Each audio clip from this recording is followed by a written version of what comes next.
우크라이나 방위군은 가만히 앉아있거나 단순히 주어진 장비에 만족하는 것을 좋아하지 않습니다. 그들은 항상 다음 큰 혁신을 위해 노력하며 공격력과 방어력을 끊임없이 향상시켜 적들에 대한 우위를 점하려고 합니다. 이 접근 방식으로 우크라이나는 오랜 전쟁을 이어가며 여러 번 기대를 뛰어넘고 불리한 상황도 뒤집을 수 있었습니다. 그리고 이제 키우의 군대는 그들의 최신 혁신을 선보일 준비가 되어 있습니다. 너무 강력하고 파괴하기 어려워서 미국 군대조차도 그것에 대해 듣고 충격을 받았습니다. 스키프를 만나보시죠. 스키프는 국내에서 새롭게 개발된 장갑병력 수송차 APC로 우크라이나 군인들이 치열한 전선 지역을 통과할 때 안전을 지켜줄 것입니다.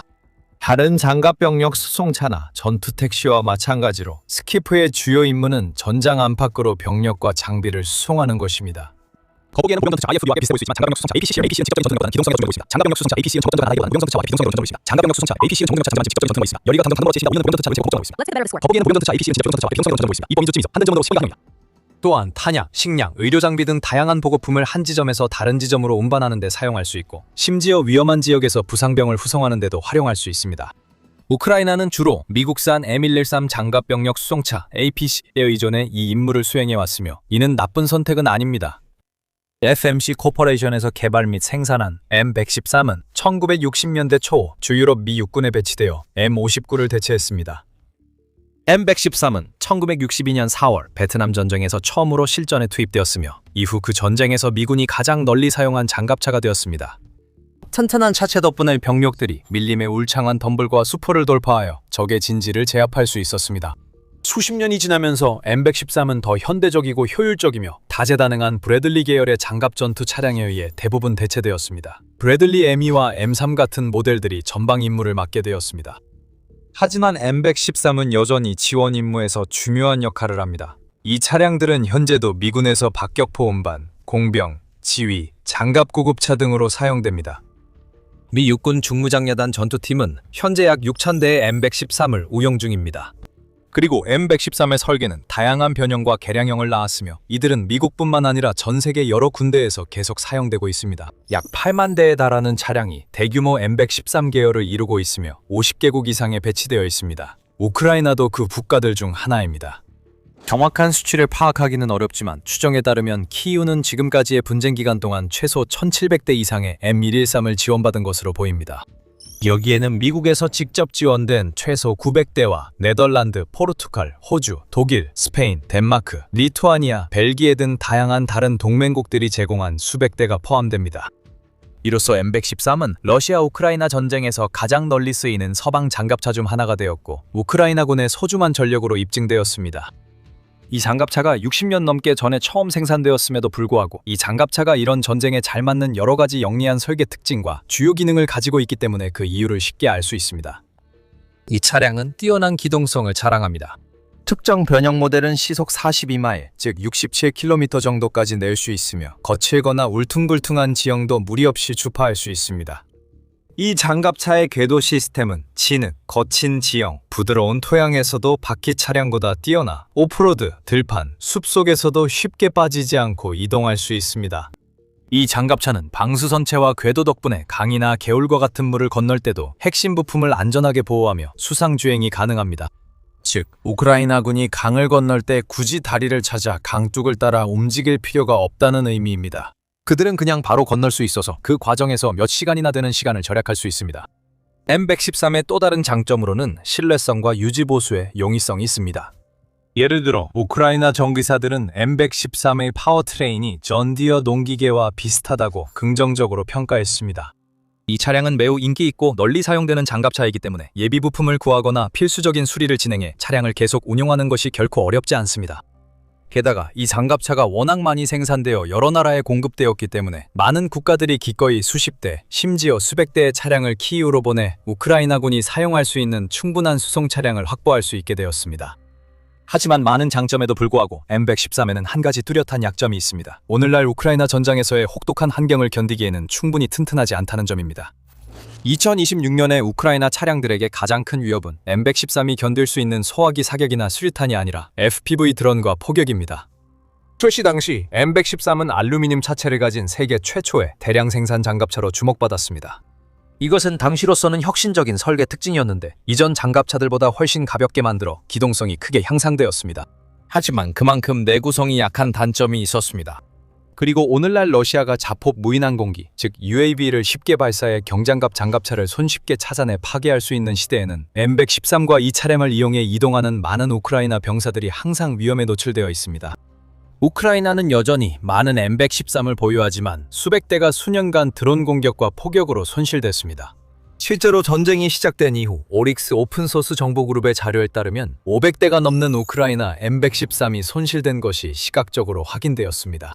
오릭스 등 오신트 그룹은 명확한 시각적 증거가 있는 손실만 집계하므로 실제 손실은 더 많을 수 있습니다. 우크라이나군은 적응하려고 노력해왔습니다. 예를 들어 드론 대응 장비를 임시 장착한 M113 사진과 영상이 공개된 적도 있습니다. 예를 들어 일부는 거의 전체가 고슴도치처럼 뾰족한 스파이크로 덮여 있어서 모든 방향으로 돌출되어 있습니다. 적 드론이 가까이 접근하면 장갑차 본체와 충돌하는 대신 스파이크 중 하나 이상에 부딪혀 조기에 폭발하거나 추가 피해를 입히기 전에 산산조각이 나기도 합니다. 이 스파이크들은 폭격 드론에 대해서도 상당한 보호 효과를 제공합니다. 투하된 탄약이 차체가 아니라 스파이크층에 부딪히기 때문에 차량에서 더 멀리서 폭발하여 피해가 줄어듭니다. 하지만 이런 추가 보호층에는 대가가 있습니다. 이 보호층들은 준비하고 장갑차에 부착하는 데 시간이 걸리고 예를 들어 병사들이 탑승하거나 하차하는 것도 더 어렵게 만들 수 있습니다. 이 보호층들은 차량 무게를 늘려 속도와 기동성을 저하시킬 수 있습니다. 이로 인해 차량이 더 큰 공격 표적이 되어 보호 효과가 줄어들 수 있습니다.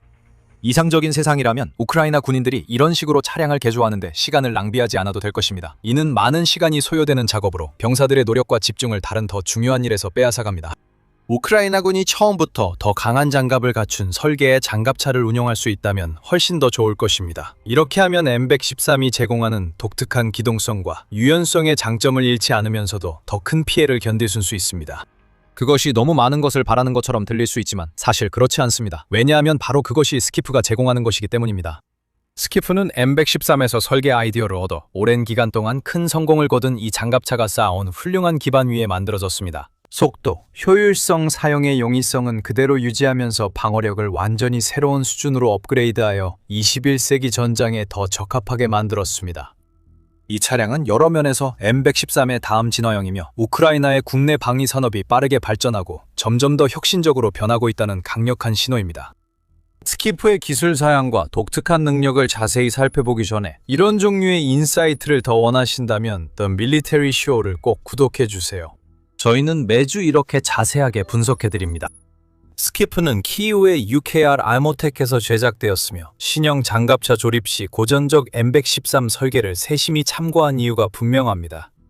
예를 들어 기술 사양을 살펴보면 스키프의 무게는 최대 15톤으로 알려져 있는데 이는 14톤인 M113과 거의 동일합니다. 이 우크라이나 장갑차는 360마력의 고성능 디젤 엔진도 자랑하며 이를 통해 미국 장갑차와 비슷한 최고 속도에 도달할 수 있을 것으로 보입니다. 이 새로운 설계는 M113의 기동성, 유연성, 내부 공간을 맞추기 위해 제작되었기 때문에 여러 면에서 우크라이나 군인들에게 매우 익숙하게 느껴질 것입니다. 하지만 스키프에 탑승하면 훨씬 더 안전할 것입니다. 두 차량의 가장 큰 차이점은 장갑에서 확인할 수 있기 때문입니다. 스키프는 M113보다 방어력이 2배 높다고 알려져 있습니다. 예를 들어 전면에는 네이토 스테넥 4569 레벨 4방어 수준을 갖추고 있는데 이는 14.5mm 기관총 사격이나 155mm 포탄이 근거리에서 폭발하는 것을 견딜 수 있다는 의미입니다. 측면견 에뱅 후면에는 스키프가 레벨 3 방어 장갑을 갖추고 있어 7.62mm 기관총 사격이나 중간거리에서 폭발하는 포탄에도 충분히 견딜 수 있습니다. 차체 하부에는 장갑차의 장갑이 질의 폭발을 견딜 만큼 강합니다. 좀 더 정확히 말하면 차체나 궤도 아래에서 약 13파운드 폭발물에도 견딜 수 있다고 알려져 있습니다. 이 덕분에 스키프는 가장 험난하고 위험한 전선 지역을 통과하면서도 병사들의 안전을 지킬 수 있을 것으로 보입니다. 병사들에 대해 말하자면 이 우크라이나 장갑차는 한 번에 최대 8명까지 탑승할 수 있는 내부 공간을 갖추고 있습니다. 승객들은 뒤쪽 구역에 탑승하며 후방 경사로를 통해 쉽게 타고 내릴 수 있습니다. 앞엔진 뒤에는 운전자, 지휘관, 사수 등 3명의 승무원이 차량을 조종합니다. 드론 관련해서는 제조사가 스키프의 대드론 능력 정보를 많이 공개하지 않았지만 강력한 장갑으로 M113보다 드론 폭발이나 낙하 파편에 더 잘 견딜 것으로 보입니다. 이 차량은 전자전 능력을 갖춰 드론 통신을 방해하거나 궤도 이탈을 유도할 수 있을 것으로 보입니다. 워전 전문가들은 앞으로 스키프에 코프 케이지가 추가될 것으로 예측합니다. 이 장갑 추가 장치는 드론이 차량과 직접 충돌하지 못하도록 특별히 설계됐으며 우크라이나 전차 등에서 볼 수 있는 케이지나 고슴도치 스파이크와 비슷한 형태입니다. 스키프에는 우크라이나산 통신, 내비게이션, 사격 통제 및 상황 인식 시스템도 탑재되어 있으며 차체 전면에는 연막탄 발사기가 장착되어 있습니다. 장갑차가 연막을 사용해 적 드론을 피하거나 살상 구역에서 벗어나는 데 도움이 됩니다. 스키프는 단순히 방어나 회피 기동만을 위해 설계된 것이 아닙니다. 12.7mm 또는 14.5mm 기관총과 7.62mm 보조 무기를 조합한 원격 조정 무장 장치를 장착할 수 있습니다. 이 덕분에 스키프의 승무원들은 이론적으로 적군이나 차량에 사격을 가할 수 있고 심지어 접근하는 드론을 하늘에서 격추하려 시도할 수도 있습니다. 이 장갑차는 M113보다 훨씬 더 다재다능해질 수 있습니다. 광고된 대로 작동한다면 이 차량은 병력을 전선으로 이동시키거나 후송하는 것부터 부상병을 대피시키거나 심지어 기계화 돌격에 참여하는 것까지 모든 역할을 수행할 수 있습니다. 또한 이 차량은 공격 드론을 전방에 효과적으로 운반할 수 있으며 드론이 그곳에서 이륙해 러시아 진지를 공격할 수 있습니다. 요약하자면 이 차량은 우크라이나 전력에 의미 있는 보탬이 되기에 필요한 모든 것을 갖추고 있습니다. 그리고 UKR 아르모테크는 이미 공장 시험 시리즈를 통해 프로토타입을 테스트했으며 차량의 설계를 마무리하고 미세 조정하면서 점차적으로 본격적인 군사 배치에 다가가고 있습니다. 예를 들어 이 프로토타입은 M113처럼 알루미늄 외장을 갖추고 있지만 회사 측에서는 강철 장갑 차체로 전환하는 방안도 검토하고 있습니다. 이것은 적 공격에 더 나은 방어를 제공하지만 차량 전체 구조와 기동성에 영향을 줄 수 있습니다. 현재로서는 UKR 아모텍이 엔진, 변속기, 서스펜션 부품, 그리고 트랙을 포함한 차량 부품의 약 60%를 전 세계 여러 나라에서 수입해야 합니다. 궁극적으로 자체 SCIF 공급망을 현지화하고 생산과 운영을 직접 맡는 단계에 이르길 희망합니다. 그것은 엄청난 성과가 될 것입니다. 왜냐하면 그것은 우크라이나가 동맹국들이 원할 때마다 그리고 그들이 결정한 수량만큼 더 많은 장갑차를 보내주기를 기대하지 않아도 된다는 의미이기 때문입니다. 대신 키예프가 주도권을 갖게 되는 것이죠. 필요한 예산만 확보된다면 우크라이나는 자국 군대가 필요로 하는 만큼 이 차량들을 생산할 수 있을 뿐만 아니라 전투 중 손상된 장갑차를 수리하고 유지하는 데 필요한 모든 관련 부품과 시스템도 자체적으로 생산할 수 있게 됩니다. 그리고 단일 스키프의 예상 가격이 정확히 얼마인지는 알 수 없지만 예를 들어 미국이 차세대 장갑차인 다목적 장갑차에 지출하는 250만 달러보다는 훨씬 저렴할 것으로 보입니다. 우크라이나는 미국처럼 막대한 군사 예산을 가지고 있지 않기 때문에 사용할 수 있는 자금을 신중하게 써야 합니다. 하지만 우선 소규모의 스키프 함대를 도입한 뒤 점차적으로 그 규모를 늘려나갈 수도 있을 것입니다. 또한 UKR 아르모테크도 다른 우크라이나 방산업체들처럼 설계 결정 시 우크라이나 군인들과 직접 소통하는 점이 주목됩니다. 이 사실은 CEO 케나디 키리가 확인했습니다. 그는 디펜스 익스프레스 인터뷰에서 무엇보다도 우리는 군과의 접촉, 그들의 필요에 대한 이해, 그리고 전장에서 차량형 차량을 운용한 경험에 의존했습니다. 고 말했습니다. 우크라이나에서의 적극적인 전투작전은 부대와 방위군의 기동성을 보장하고 유지하기 위해 상당한 수의 장갑 차량이 필요하다는 점을 보여주었습니다. CEO는 우크라이나 방위군이 작전을 수행하고 험난한 지형에서 시동성을 유지하는 데 도움이 돼 추가 궤도 차량을 간절히 원해왔다고 덧붙였습니다. 험난한 지형이나 진흙, 해빙기와 같은 조건에서 기동성을 유지하는 데 있어 궤도식 장갑 차량은 바퀴식 차량에 비해 상당한 이점을 가지고 있습니다. 궤도는 지뢰, 포탄 파편, 소화기 사격 같은 위협에도 더 강합니다. 이렇게 우크라이나군과 실제로 밀접하게 협력하면서 군인들의 의견과 우려를 반영해 그들의 정확한 요구에 맞는 차량과 시스템을 설계하는 이런 기업들이 있다는 것은 정말 중요합니다. 이 덕분에 스키프 등 혁신 장비가 빠르게 배치되어 전장에서 가치를 제공합니다. 이런 역동적인 전쟁에서는 시간이 정말 중요합니다. 키예프 군인들은 기업의 시제품 개발과 긴 시험 과정을 기다릴 여유가 없으며 최대한 빨리 새 무기와 차량, 장비가 필요합니다. UKR 아르모테크 같은 기업들이 그 요구에 응답하고 있습니다. 하지만 SGIF를 둘러싼 관심이 커지고 있음에도 불구하고 오늘날 전쟁에서 SGIF의 역할에 대해 현실적인 기대를 갖는 것이 중요합니다. 예를 들어 우크라이나가 가진 수백 대의 M113을 모두 버리고 스키프로만 바꾸는 일은 절대 없을 것입니다. 이는 큰 낭비가 될 것입니다. 그리고 장갑에 몇 가지 문제가 있긴 하지만 M113도 여전히 만만치 않습니다. 여전히 이 전쟁에서 많은 가치를 지니고 있는 쓸모있고 유용한 병력 수송 장갑차입니다. 그 결과 키예프의 병력은 앞으로도 병력 수송, 의무 후송 등 다양한 임무에 M113을 계속 사용할 가능성이 높으며 시간이 지나면서 점차 스키프를 도입하고 각 장갑차의 특성과 장점을 살려서 운영할 것입니다. 예를 들어 SCIF 추가 장갑은 우크라이나가 위험한 전선에서 병력 배치나 드론 발사 시 더 실용적이고 유용한 선택이 될 수 있습니다. 완전한 전환까지 수년이 걸릴 수 있지만 우크라이나는 이제 분명한 길을 앞두고 있습니다. 자금과 자원을 모을 수 있다면 이 장갑차를 미래 지상군의 핵심으로 만들고 다른 국가의 수출에 수익도 얻을 수 있습니다. SCIF는 전력에 큰 보탬이 됩니다. 또한 우크라이나의 혁신적으로 발전하는 방위 산업의 훌륭한 예시입니다. 이 산업은 전쟁의 판도를 바꿀 무기, 탄약, 차량을 계속 생산하며 러시아 지휘관들에게 두려움과 의심을 안기고 있습니다. 수년 동안 러시아의 드론들은 우크라이나를 공포에 몰아넣었고 전국에 두려움과 혼란을 퍼뜨리며 죽음과 파괴를 남겼습니다. 마침내 모든 것이 변하기 시작했습니다. 왜냐하면 이제 무언가가 그 드론들을 가차 없앨 만큼 효율적으로 사냥하고 파괴하기 시작했기 때문입니다. 한 번에 최대 95%의 크렘린 드론 무리를 소탕하고 있습니다. 그리고 이 치명적인 사냥꾼은 드론들이 목표물에 접근하거나 우크라이나의 마을과 도시 상공을 맴돌 때까지 기다리지 않고 그들을 소탕합니다. 이 사냥꾼은 드론들이 단 한 명의 무고한 생명을 위협할 기회조차 갖기 전에 실제로 수백 킬로미터 떨어진 곳에서 그들을 파괴하고 있습니다. 우리가 말하는 것은 우크라이나의 요격 드론들로 이제 이 드론들은 우크라이나 방공망에서 가장 중요한 요소 중 하나가 되었습니다. 왜냐하면 드론을 상대하는 가장 좋은 방법은 아주 간단하게도 더 많은 드론을 사용하는 것이기 때문입니다. 이것이 확실히 가장 비용 효율적인 방법입니다. 러시아의 샤헤드 드론 한 대당 가격이 대략 2만에서 5만 달러 정도라는 점을 감안하면 우크라이나는 이런 드론을 격추하는데 100만 달러짜리 요격 미사일을 낭비하고 싶지 않을 것입니다. 우크라이나는 드론을 상대할 저렴하고 간단한 방법이 필요하며 요격 드론이 이에 적합합니다.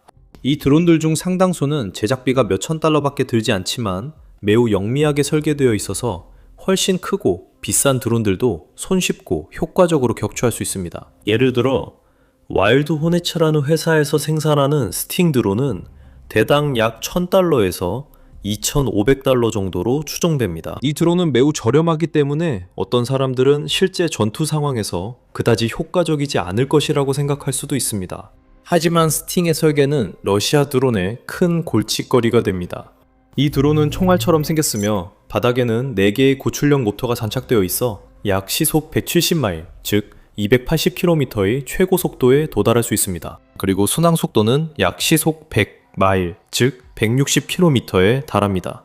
약 7km, 즉 23,000피트의 고도까지 도달할 수 있는데 이는 러시아의 샤헤드 드론이 도달하는 4.5km, 즉 13,000에서 16,000피트보다 훨씬 높은 수치입니다. 스팅은 500g, 즉 11파운드의 탄두를 탑재하고 있으며 주간 및 열화상 카메라 모두를 장착해 낮과 밤 언제든지 작전이 가능합니다. 그리고 비록 15분의 채공시간과 37km, 즉 22마일의 사거리만 가지고 있지만 우크라이나는 스팅을 이용해 500km, 즉 310마일 떨어진 표적도 타격할 수 있었습니다. 이 모든 것은 와일드 호넷의 호넷 비전 컨트롤 덕분입니다. 이 디지털 영상 및 텔레메트리 시스템 덕분에 스팅은 아주 먼 거리에서도 고화질 영상과 저지연 제어를 모두 제공할 수 있습니다. 이로 인해 일반적으로는 비교적 단순한 단거리 FPV 스타일 요격기가 훨씬 더 강력하고 가치 있는 장거리 방공 자산으로 변모하게 됩니다. 이 기술은 2026년 4월 초에 완벽하게 입증되었습니다. 헐크라는 별명을 가진 우크라이나 조종사 한 명이 500km 거리에서 러시아 샤헤드 2대를 격추시켰다는 보도가 나왔기 때문입니다. 이것은 역사상 처음 있는 일이었습니다. 그 전까지는 드론 요격기가 조종자로부터 그렇게 먼 거리에서 목표물을 성공적으로 타격하고 제거한 적이 없었습니다. 헐크는 자신의 모든 기술과 경험을 활용해 스팅을 복잡한 환경 속에서 조종하여 목표물을 파괴했습니다. 러시아가 그를 저지하려 했더라도 그는 그 지역에 있지 않고 수백 마일 떨어진 안전한 장소에 있었기 때문에 전혀 기회가 없었을 것입니다. 헐크는 드론 전쟁을 이끈 블라바 드론 부대의 일원으로 이 부대는 이번 공격 세부 사항을 온라인 성명으로 발표했습니다. 이 부대는 이것이 일회성이 아니라 새로운 시작이라고 주장했습니다. 극도로 먼 거리에서 운영되며 목표물을 정밀하게 골라 제거하고도 반격 걱정이 없는 치명적인 요격 드론의 대규모 배치. 이것이 모든 것을 바꿔놓을 수 있습니다. 우크라이나 드론 팀들과 빠르게 발전하는 드론 산업은 이미 전쟁의 흐름을 우크라이나에 유리하게 바꿔놓았습니다. 키이우의 방어자들은 점점 더 다양하고 치명적인 무인 항공기, 무기를 선택할 수 있게 되었습니다. 하지만 많은 드론은 사거리가 제한적입니다. 그 드론들은 짧은 거리만 비행할 수 있어 조종사와 운용자가 가까이 있어야 하며 이로 인해 러시아군에 발견돼 표적이 될 위험이 있습니다. 하지만 만약 드론 운용팀이 수백 마일 떨어진 광대한 지역을 감시하고 보호할 수 있다면 어떨까요? 보통 20, 30km 반경이 아니라 훨씬 더 넓은 지역에 요격 드론을 대량으로 띄워 러시아의 위협이 시야에 들어오는 즉시 대응할 수 있게 되는 것입니다. 무엇보다도 이 전술은 현장에 최소한의 인원만 필요하기 때문에 인명피해 위험을 극도로 줄일 수 있습니다. 이것은 혁신적인 전략이며 우크라이나는 이미 이를 잘 활용하고 있습니다. 헐크 본인도 다시 한번 이를 확인해 주었습니다. 우크라이나 국방군 공식 유튜브 채널에 공개된 흥미로운 영상에서는 조종사가 멀리서 무인기를 조종하면서 인터뷰어의 질문에 답하는 모습이 담겨 있습니다. 인터뷰에서 헐크는 자신의 부대가 2025년 여름부터 작전을 시작했으며 같은 해 11월부터 요격 드론을 사용해 왔다고 말합니다. 불과 몇 달 사이에 그 한 두 대는 약 200개의 표적을 격추했으며 그중 184대는 샤헤드였습니다. 때때로 며칠 동안 드론 한 대도 격추하지 못하는 날이 있습니다. 하지만 다른 때에는 그 부대가 말 그대로 드론을 대량으로 격추하는 경우도 있습니다. 헐크는 현재 기록이 하루에 20대의 드론을 격추한 것이라고 밝혔으며 그중 17대는 불과 1시간 반 만에 격추했다고 말했습니다. 그는 이것이 얼마나 큰 성과인지 설명합니다. 지금은 그런 숫자를 달성하는 것이 매우 어렵다고 말합니다. 공중에서 탄도를 파괴하려면 정밀하게 접근해야 하며 그렇게 해야 최대한 엔진만 지상에 떨어지게 되고 기본적으로 폭발하지 않습니다. 헐크는 부대의 성공적인 교전 중 약 90%가 드론의 탄도를 공중에서 폭발시키는 방식이었다고 덧붙입니다. 이는 인구 밀집 지역에 떨어질 수 있는 파편의 양을 최소화하기 위한 것이었습니다. 이들은 스팅이나 다른 요격기를 사용해 샤헤드 및 기타 러시아 드론에 충돌시킬 수도 있지만 그렇게 하면 많은 양의 파편이 발생할 위험이 있고 폭발성 탄도가 지상에 있는 주택, 차량, 건물과 충돌할 수도 있습니다.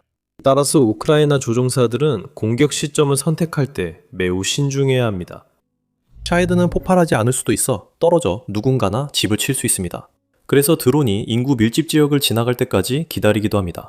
다행히도 요격기의 즉응성 높은 설계 덕분에 조종사들은 단 30초 만에 발사할 수 있습니다. 일단 공중에 오르면 드론의 주간 및 열화상 카메라의 도움을 받아 조종사들은 손쉽게 표적을 추적하고 샤헤드를 쫓으며 무인기에서 실시간으로 제공되는 안정적인 데이터를 통해 다음 움직임과 결정을 내릴 수 있습니다. 그리고 샤헤드가 이 요격기를 피할 수 있는 방법은 거의 없습니다. 앞서 언급했듯이 샤헤드는 보통 지상에서 약 45km 높이로 비행합니다. 하지만 우크라이나 요격기는 더 높은 고도에서 작전해 하늘을 빠르게 가로지르며 표적을 명확히 볼 수 있습니다. 이 요격기들은 매우 빠르고 민첩해서 러시아의 가장 빠른 드론조차도 따라잡을 수 있습니다. 볼라바 승무원은 이미 제트 엔진이 장착된 샤헤드 변형 드론 한 대 이상을 요격하는 데 성공했다고 확인했습니다.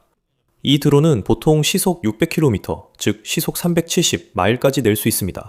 이 때문에 헐크와 같은 조종사들은 자신만의 특별한 기술을 활용해 러시아의 위협을 제거하고 자국민과 인프라를 지키면서 거의 슈퍼히어로가 된 듯한 기분을 느낍니다. 제가 슈퍼히어로처럼 느껴지냐고요? 네, 많은 민간인의 생명이 저와 동료들, 우리의 행동에 달려있다는 걸 알기 때문입니다. 그것이 저를 동기부여하고 이 일을 사랑하게 만듭니다. 승무원들은 스팅을 특별히 칭찬하며 어려운 환경에서도 높은 신뢰성과 성능을 보여준다고 강조했습니다. 그들은 자신들의 능력을 아주 훌륭하게 입증했습니다. 전혀 불만이 없습니다.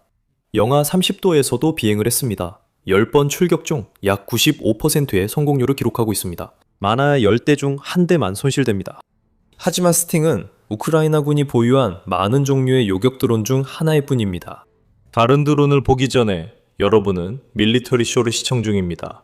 구독하지 않으셨다면 지금 해주세요. 러시아가 소수의 드론에 크게 의존하는 반면 우크라이나의 빠르게 발전하는 국내 방위 산업은 이제 수천 개의 기업으로 구성되어 있으며 그중 수백 개가 새로운 드론 기술 개발에 적극적으로 참여하고 있습니다. 여기에는 예를 들어 P1선과 같은 다양한 종류의 요격기가 포함됩니다. 키이우 측이 운영하는 드론 중 자주 언급되는 P1선은 스카이폴에서 제조하며 스팅과 유사한 디자인과 독특한 총알 모양이 특징입니다. 그리고 시속 약 300km, 즉 185마일로 순항할 수 있는 능력을 가지고 있지만 필요하다면 최대 시속 450km, 즉 280마일까지 훨씬 더 빠르게 비행할 수 있습니다. 이 속도는 대부분의 적 무인기 UAV 한 대당 가격이 단 $1,000에 불과해서 P1선은 제작 비용이 매우 저렴합니다. 스카이폴은 매달 최대 5만 대 생산이 가능하며 이는 한 회사의 한 모델일 뿐이고 다른 모델도 많다고 합니다. 예를 들어 위드론즈의 스트릴라는 로켓형 방공 요격기로 분류됩니다. 시속 약 350km, 즉 시속 220마일의 속도로 비행합니다. 그리고 최대 28km, 즉 17마일이 조금 넘는 사거리를 가지고 있습니다. 500g, 즉 1.1파운드의 탄두를 탑재할 수 있어 만나는 거의 모든 적 드론을 손쉽게 격추할 수 있습니다. 그리고 많은 드론들이 GPS 기술에 의존해 목표를 찾아가고 조준하는데 이로 인해 전자전에는 취약해질 수 있습니다. 전자전 상황에서 최신형 스트렐라는 GPS에 전혀 의존하지 않고 대신 더 발전된 항재민 통신 시스템을 사용합니다. 스팅과 P1선처럼 스트렐라도 제작 비용이 저렴하며 평균 단가가 약 2,300달러 정도이고 대량 생산이 쉽습니다. 위드론즈는 현재 매일 약 100대를 생산하고 있습니다. 또한 포스로라는 회사에서 만든 제로브 8도 있습니다. 대부분의 다른 요격기들과는 조금 다르게 이 드론은 수직으로 이륙한 뒤 공중에서 수평 비행으로 전환합니다. 순항 모드의 쿼드로터 항공기와 비슷한 방식이죠. 이 드론은 20km의 작전 반경과 시속 326km, 즉 시속 202마일의 최대 속도를 자랑합니다. 이 드론은 AI 기술의 힘도 활용해서 조종사의 수동 조작 없이도 샤헤드를 자동으로 식별하고 추적할 수 있습니다. 열화상 카메라와 작지만 치명적인 탄두를 갖추고 있어 샤헤드를 손쉽게 하늘에서 격추시킬 수 있습니다. 옥토퍼스도 비슷한 역할을 수행합니다. 유카리스트 스펙 시스템즈와 프로젝트 옥토퍼스가 공동으로 개발한 이 요격 드론은 30km, 즉 18.5마일의 전투 반경과 15분의 채공 시간, 그리고 시속 300km의 최고 속도를 자랑합니다. 또한 대부분의 다른 드론보다 더 큰 1.2kg, 즉 2.6파운드의 탄두를 탑재할 수 있습니다. AI 영상 인식과 자동 종말 유도 기능을 갖춘 이 드론은 제로브 8처럼 반자율적으로 작동합니다. 조종사는 초기 이륙과 표적 탐지 단계에서 드론을 도울 수 있지만 일단 샤헤드나 다른 드론을 찾아내면 AI가 제어를 넘겨받아 완벽하게 임무를 수행할 수 있습니다. 그리고 시간이 지날수록 우크라이나의 요격 드론 부대는 점점 더 강력해지고 다양해지고 있습니다. 예를 들어 2026년 3월에 우크라이나 국방부는 새로운 제다이 샤헤드 헌터 드론의 도입을 발표했습니다. 이 드론들은 가볍고 컴팩트하지만 견고한 프레임, 4개 고출력부터 대용량 배터리로 다른 모델보다 더 오래 공중에 머무를 수 있습니다. 제다이 드론은 무게가 단 4kg, 약 9파운드에 불과하며 500g의 탑재 중량과 지상에서 약 2만 피트, 즉 6km 높이까지 도달할 수 있는 능력을 갖추고 있습니다. 이 드론들은 이륙 지점에서 40km, 즉 25마일 이내의 표적을 타격할 수 있으며 시속 최대 350km, 즉 220마일까지 비행할 수 있습니다. 제다이 드론은 표적을 탐지하고 파괴하기 위해 인간과 기술의 균형 잡힌 조합에 의존합니다. 인간 조종팀이 비행 경로와 표적 지점을 관리하고 근처의 레이더 시스템이 드론이 공중에 있을 때 실시간 데이터를 제공하여 적 드론의 위치를 정확히 파악하고 사정거리에 들어오면 신속하고 효율적으로 추적할 수 있도록 돕습니다. 다른 요격기들과 마찬가지로 제다이 드론은 주간과 야간 모두 작동할 수 있도록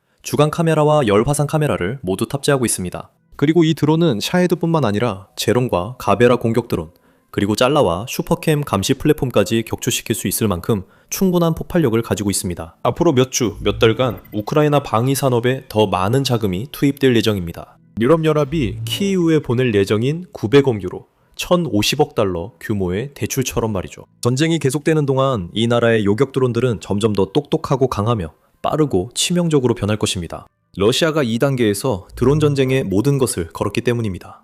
드론은 크렘린이 우크라이나에 확실히 피해를 줄 수 있는 사실상 유일한 수단입니다. 러시아 전차는 분명히 부족했습니다.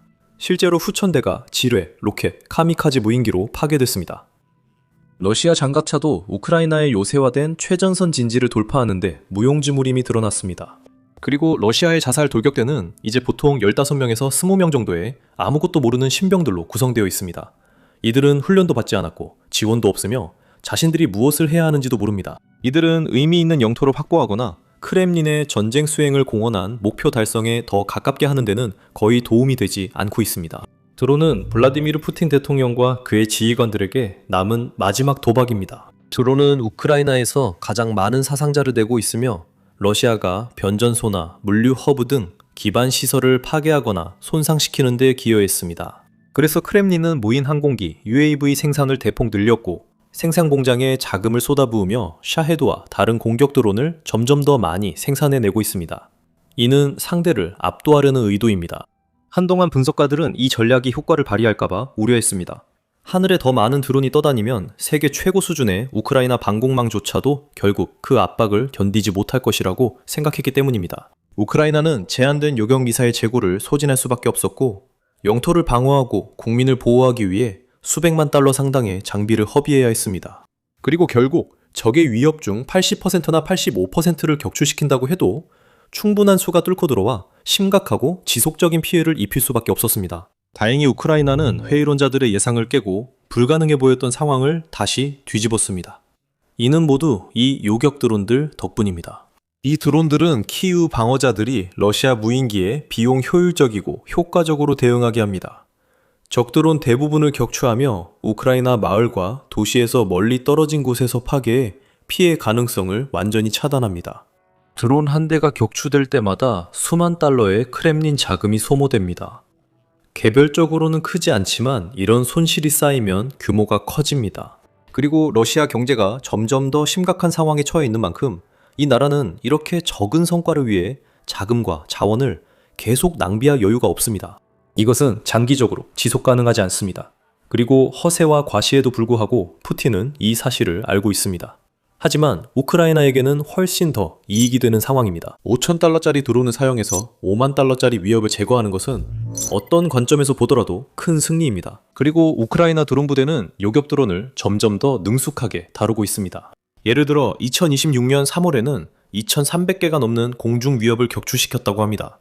이는 전달보다 55% 증가한 수치입니다. 우크라이나가 이 속도를 유지하면 매달 수천 대 무인기를 추가 격추해 러시아의 주요 위협을 무력화할 수 있습니다. 크렘린의 드론이 무용지물이 되면 푸틴 지휘관들은 결국 소용없는 최전선 돌격에 의존하게 되어 점점 절박해지는 영토 확보 시도로 이어질 것입니다. 한편 요격 드론 전력으로 강화된 우크라이나는 곧 러시아 방어선의 빈틈을 찾아내고 적의 약화된 상태를 이용해 전진하며 소중한 영토를 탈환할 수 있을지도 모릅니다. 간단히 말해 전세는 계속해서 뒤집히고 있습니다. 우크라이나는 점점 강해지는 반면 러시아군은 정체되어 있습니다. 그리고 그 과정이 어떻게 이루어지고 있는지에 대해서는 이 영상을 통해 더 자세히 알 수 있습니다. 이 영상에서는 우크라이나의 가혹한 심층 타격 작전이 점령지 곳곳과 러시아 지역에서도 방어선을 어떻게 무너뜨렸는지 살펴봅니다. 우크라이나 군인이 소파에 앉아 쉬고 있습니다. 탄산음료를 마시거나 감자칩을 먹을 수도 있습니다. 잠시 여유를 즐기지만 곧 임무가 있다는 사실이 떠오릅니다. 그래서 조종기를 집어들고 요격 드론을 날립니다. 러시아의 또 다른 샤헤드형 드론이 격추됩니다. 소파에 앉아서 수백 킬로미터 떨어진 곳을 날고 있는 러시아 드론을 격추한 겁니다. 그리고 그걸 위해 우크라이나에 있을 필요 없었습니다. 우크라이나 엔지니어들은 러시아를 거의 어디서든 공격할 방법을 찾았고 푸틴은 자신의 드론 군단이 공격당하는 걸 지켜볼 수밖에 없습니다. 이 모든 것은 우크라이나 국방장관 미하일로 페도로프에 따르면 우크라이나가 요격 드론을 이전보다 훨씬 더 강력하게 만드는 새로운 능력을 개발하고 배치했다는 것입니다. 이제 드론 조종사들은 요격 드론을 조종하기 위해 최전선에 있을 필요가 없으며 수백 또는 수천 킬로미터 떨어진 곳에서도 조종할 수 있습니다.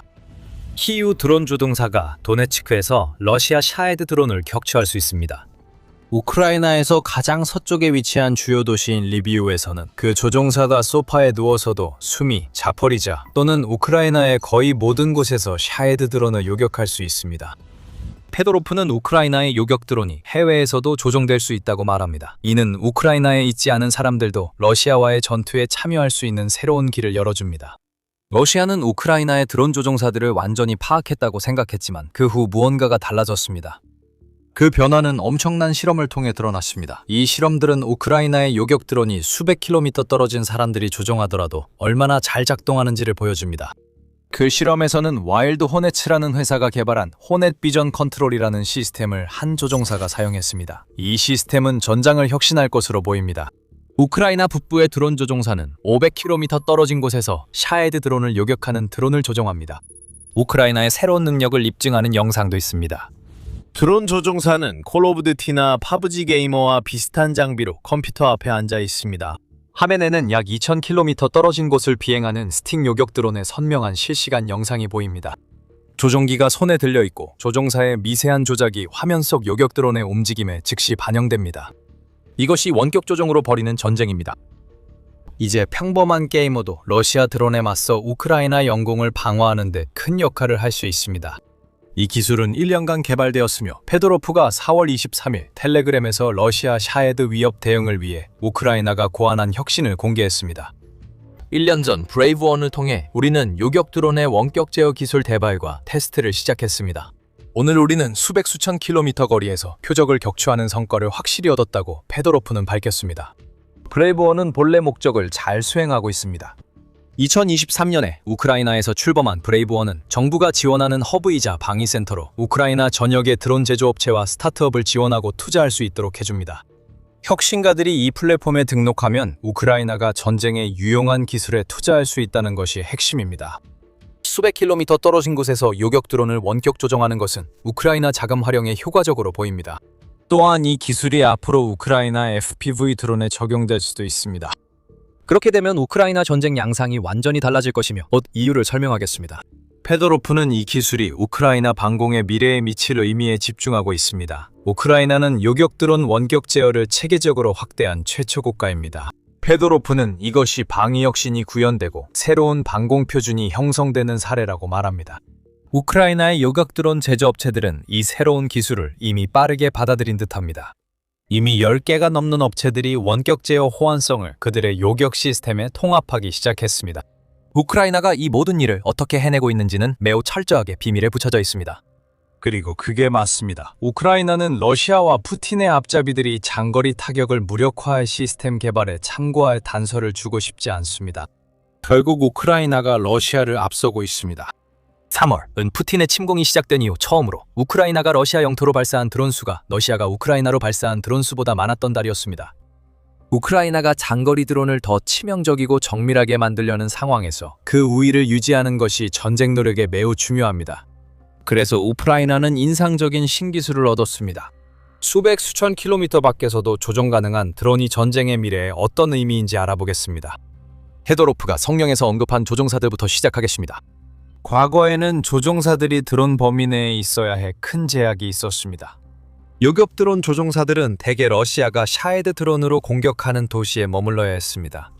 전선에서는 FPV 드론 조종사들이 너무 멀리 후방으로 물러날 수 없다는 뜻입니다. 그렇지 않으면 드론이 바닥에 떨어져서 사살 구역을 순찰할 수 없게 됩니다. 그렇습니다. 우크라이나는 2026년 3월에 기록적인 35,351명의 러시아 병사를 제거했는데 이는 앞선 두 달에 이어진 결과였습니다. 그 결과 러시아의 첫 분기 사상자 수가 9만 명을 넘어섰습니다. 이러한 가까이 있어야 한다는 점은 문제이고 러시아는 이를 이용하려 했습니다. 지난 10월 비즈니스 인사이더는 러시아가 우크라이나 드론 방어 조종사 추적을 명령했다고 보도했습니다. 우크라이나 드론 조종사들은 최대 위협이자 푸틴 드론 운용자들이 가장 노려야 표적입니다. 미사일과 폭탄 역시 러시아가 우크라이나가 자국 영토에 구축한 드론 작전 센터를 파괴하기 위해 선택한 무기입니다. 이것은 전선에서 큰 문제입니다. 러시아는 우크라이나 FPV 드론 조종사들이 너무 후방에 있을 수 없다는 것을 러시아도 자체 드론 조종사가 있기 때문에 알고 있습니다. 하지만 조종사들이 요격 드론을 조종하는 우크라이나 도시들에서도 러시아는 미사일 한 발만 제대로 명중해도 조종사 기지 전체를 파괴할 수 있다는 것을 알고 있습니다. 이는 그 과정에서 도시의 방어력을 크게 약화시킬 수 있습니다. 이 모든 것은 과거엔 그랬습니다.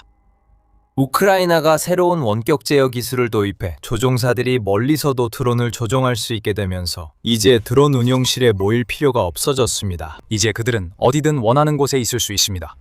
이제 조종사들이 입을 수 있는 피해 위험이 최소화되었습니다. 러시아가 드론이나 미사일로 운 좋게 공격하더라도 단 한 명의 조종사만 영향을 받게 됩니다.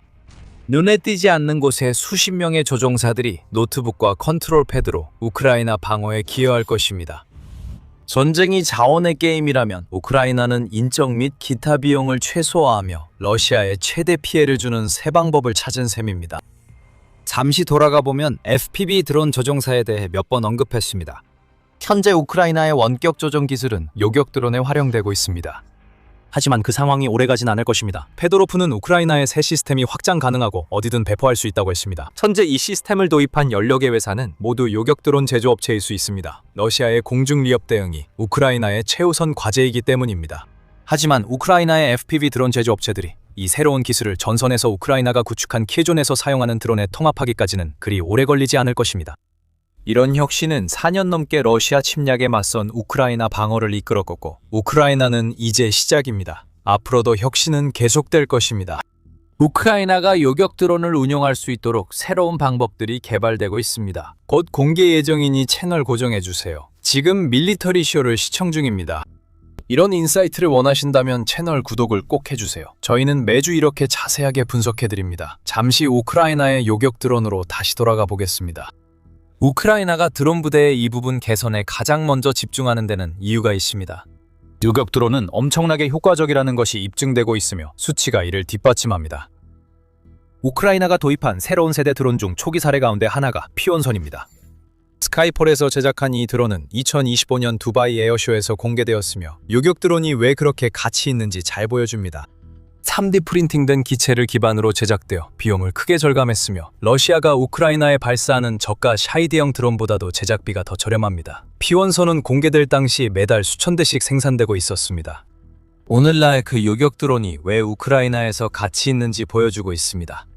4월 23일 보도에서 프라우다에 따르면 피원선만으로도 2026년 초부터 러시아의 샤이드형 드론 3,000대 이상을 요격한 것으로 밝혀졌습니다. 우크라이나 국방부 장관 보좌관 한나 호보스티아르는 비용상의 이점을 강조하며 우크라이나 제조업체들이 평균 3,003달러 이하의 요격 드론을 만들어 방위군이 러시아 샤이드형 드론의 최대 90%를 요격할 수 있게 되었다고 밝혔습니다. 그 비율을 기억하세요. 곧 다시 언급하겠습니다. 보즈디아르는 우크라이나가 사용하는 가장 효과적인 요격 드론 5개 중 4개 다 모두 우크라이나 민간 기업에서 제작됐다고 밝혔습니다. 5개 중 단 하나만이 우크라이나와 영국의 공동 개발 작업의 일환으로 제작되고 있으며 이 5개 모두 러시아가 드론을 이용해 우크라이나의 우위를 점하려는 시도를 무산시키고 있습니다. 우크라이나 요격 드론의 효과에 대해 더 넓은 시각에서 바라보면 프라브다는 페도로프가 이 드론들이 전쟁에 미친 영향에 대해 언급한 내용을 보도하기도 했습니다. 페도로프는 3월에만 우크라이나 요격 드론이 기록적인 러시아 드론 33,000대를 파괴했다고 주장했습니다. 처음엔 그 숫자가 이상하게 느껴질 수 있습니다. 우리는 러시아가 우크라이나에 발사하는 장거리 타격용 샤이드 드론을 요격하는 문제를 많이 얘기해왔습니다. ABC에 따르면 우크라이나 공군은 3월 러시아가 우크라이나에 6,462대의 장거리 드론을 발사했다고 밝혔습니다. 33,000이라는 숫자는 6,462와 맞지 않습니다. 왜일까요? 우크라이나의 요격 드론은 샤이드 드론만 격추하는 것이 아닙니다. 페도로프는 잘라, 게르베라, 몰라야, 오를란 등 여러 드론을 언급했습니다. 우크라이나의 요격 드론이 러시아 샤이드 외 다양한 드론도 표적으로 삼을 수 있음을 보여줍니다.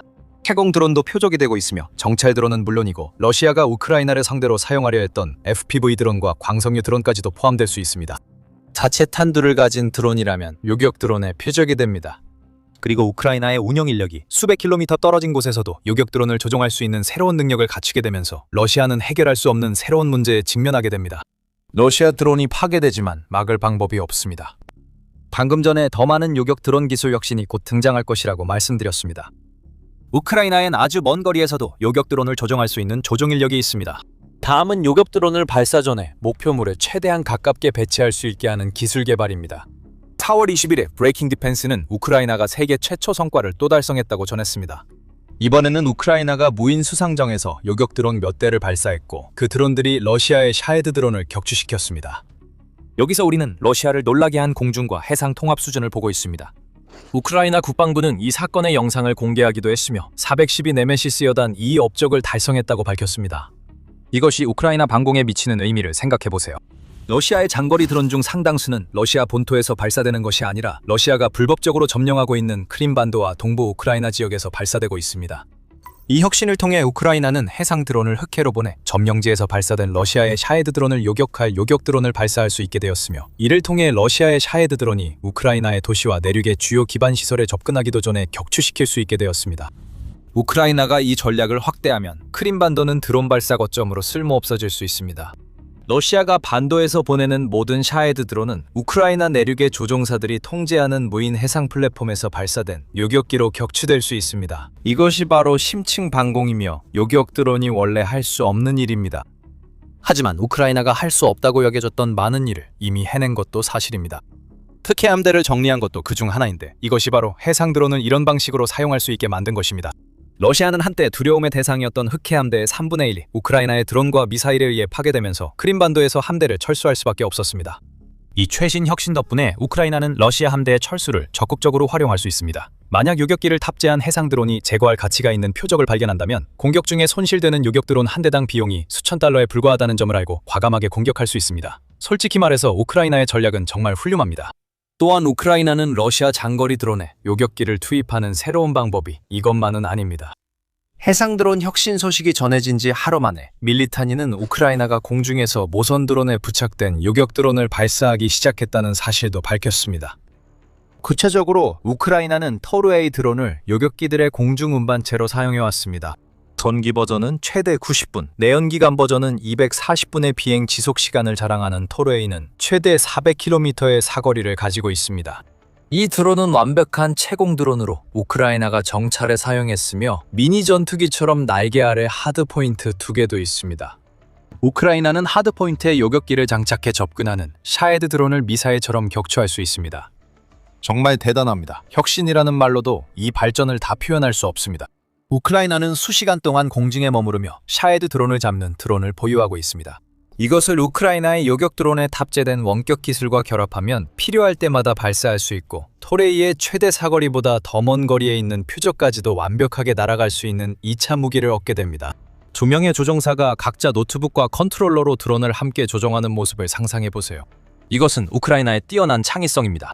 이것은 러시아가 우크라이나 혁신에 빠르게 적응하지 못함을 보여줍니다.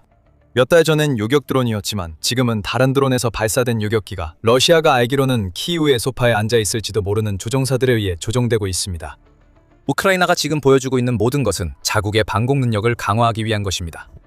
우크라이나가 장거리 드론에서 러시아를 앞서지만 러시아는 매달 수천 대의 샤헤드 등 드론을 계속 보내고 있습니다. 우크라이나는 그게 큰 문제임을 압니다. 샤헤드 드론 군집은 방공망을 혼란시켜 러시아의 훨씬 더 위험한 탄도미사일과 순항미사일이 돌파하도록 돕습니다. 이 위협에 대응해 페도로프는 우크라이나가 러시아의 발사체를 95% 이상 요격할 수 있게 원한다고 밝혔습니다. 야심찬 목표지만 이제 매우 달성 가능해 보입니다. 우크라이나가 우리가 여기서 다룬 혁신들로 구축한 요격 기반을 더 발전시키는 것이 도움이 될 것입니다. 근거리 해결책이 이제 충분한 사거리를 갖추어 샤헤드 드론 군집이 압도하려는 방공망에 도달하기 훨씬 전에 상대할 수 있게 되었습니다. 우크라이나는 이미 95% 목표에 점점 더 가까워지고 있습니다. 4월 3일 러시아는 579발의 발사체를 포함한 공격을 감행했다고 유럽 정책 분석센터가 보도했습니다. 우크라이나는 그중 541발을 격추하는 데 성공해 거의 94%에 달하는 요격률을 기록했습니다. 1%만 더 높았어도 목표 달성 가능했을 겁니다. 이 수치는 한 번의 러시아 공격에서 나온 것이지만 3월 전체적으로 우크라이나는 95%에 근접하고 있습니다.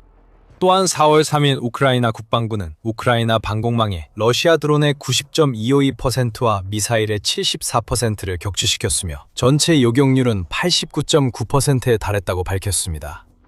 우크라이나는 이미 올바른 길에 있습니다. 조종사들은 소파에 앉거나 해외에서도 요격 드론을 조종해 안전하게 임무를 수행하며 우크라이나 요격 목표 달성에 더 크게 기여할 수 있습니다. 여기서 우리는 큰 변화의 시작을 보고 있습니다. 페도로프가 제시한 바층 방어 요건을 충족하는 새로운 방공 시스템으로 러시아의 샤헤드형 드론보다 저렴하고 더 똑똑한 드론 기반 기술을 사용합니다. 우크라이나는 전쟁 초기에 이 기술을 얻기 위해 무엇이든 했겠지만 이제는 이미 보유하고 있습니다. 푸틴을 저지해야 한다는 필요성에서 나온 새로운 혁신들이 있습니다. 이는 러시아의 핵심 전략 중 하나의 큰 타격이 됩니다. 요즘은 소파에서 조종하는 요격 드론도 나왔습니다. 내일은 FPV와 정찰 드론이 될 수 있습니다. 이 드론들은 수백 마일 떨어진 교전 지역에서 조종돼도 효과적이며 우크라이나가 더 많은 병사를 보호할 수 있게 합니다.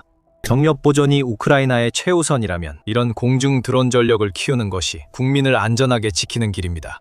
우리조차도 이런 일이 일어날 줄은 몰랐습니다. 우크라이나의 전략가들이 우리가 아직 듣지 못한 또 어떤 묘수를 준비하고 있을지 궁금하지 않을 수 없습니다.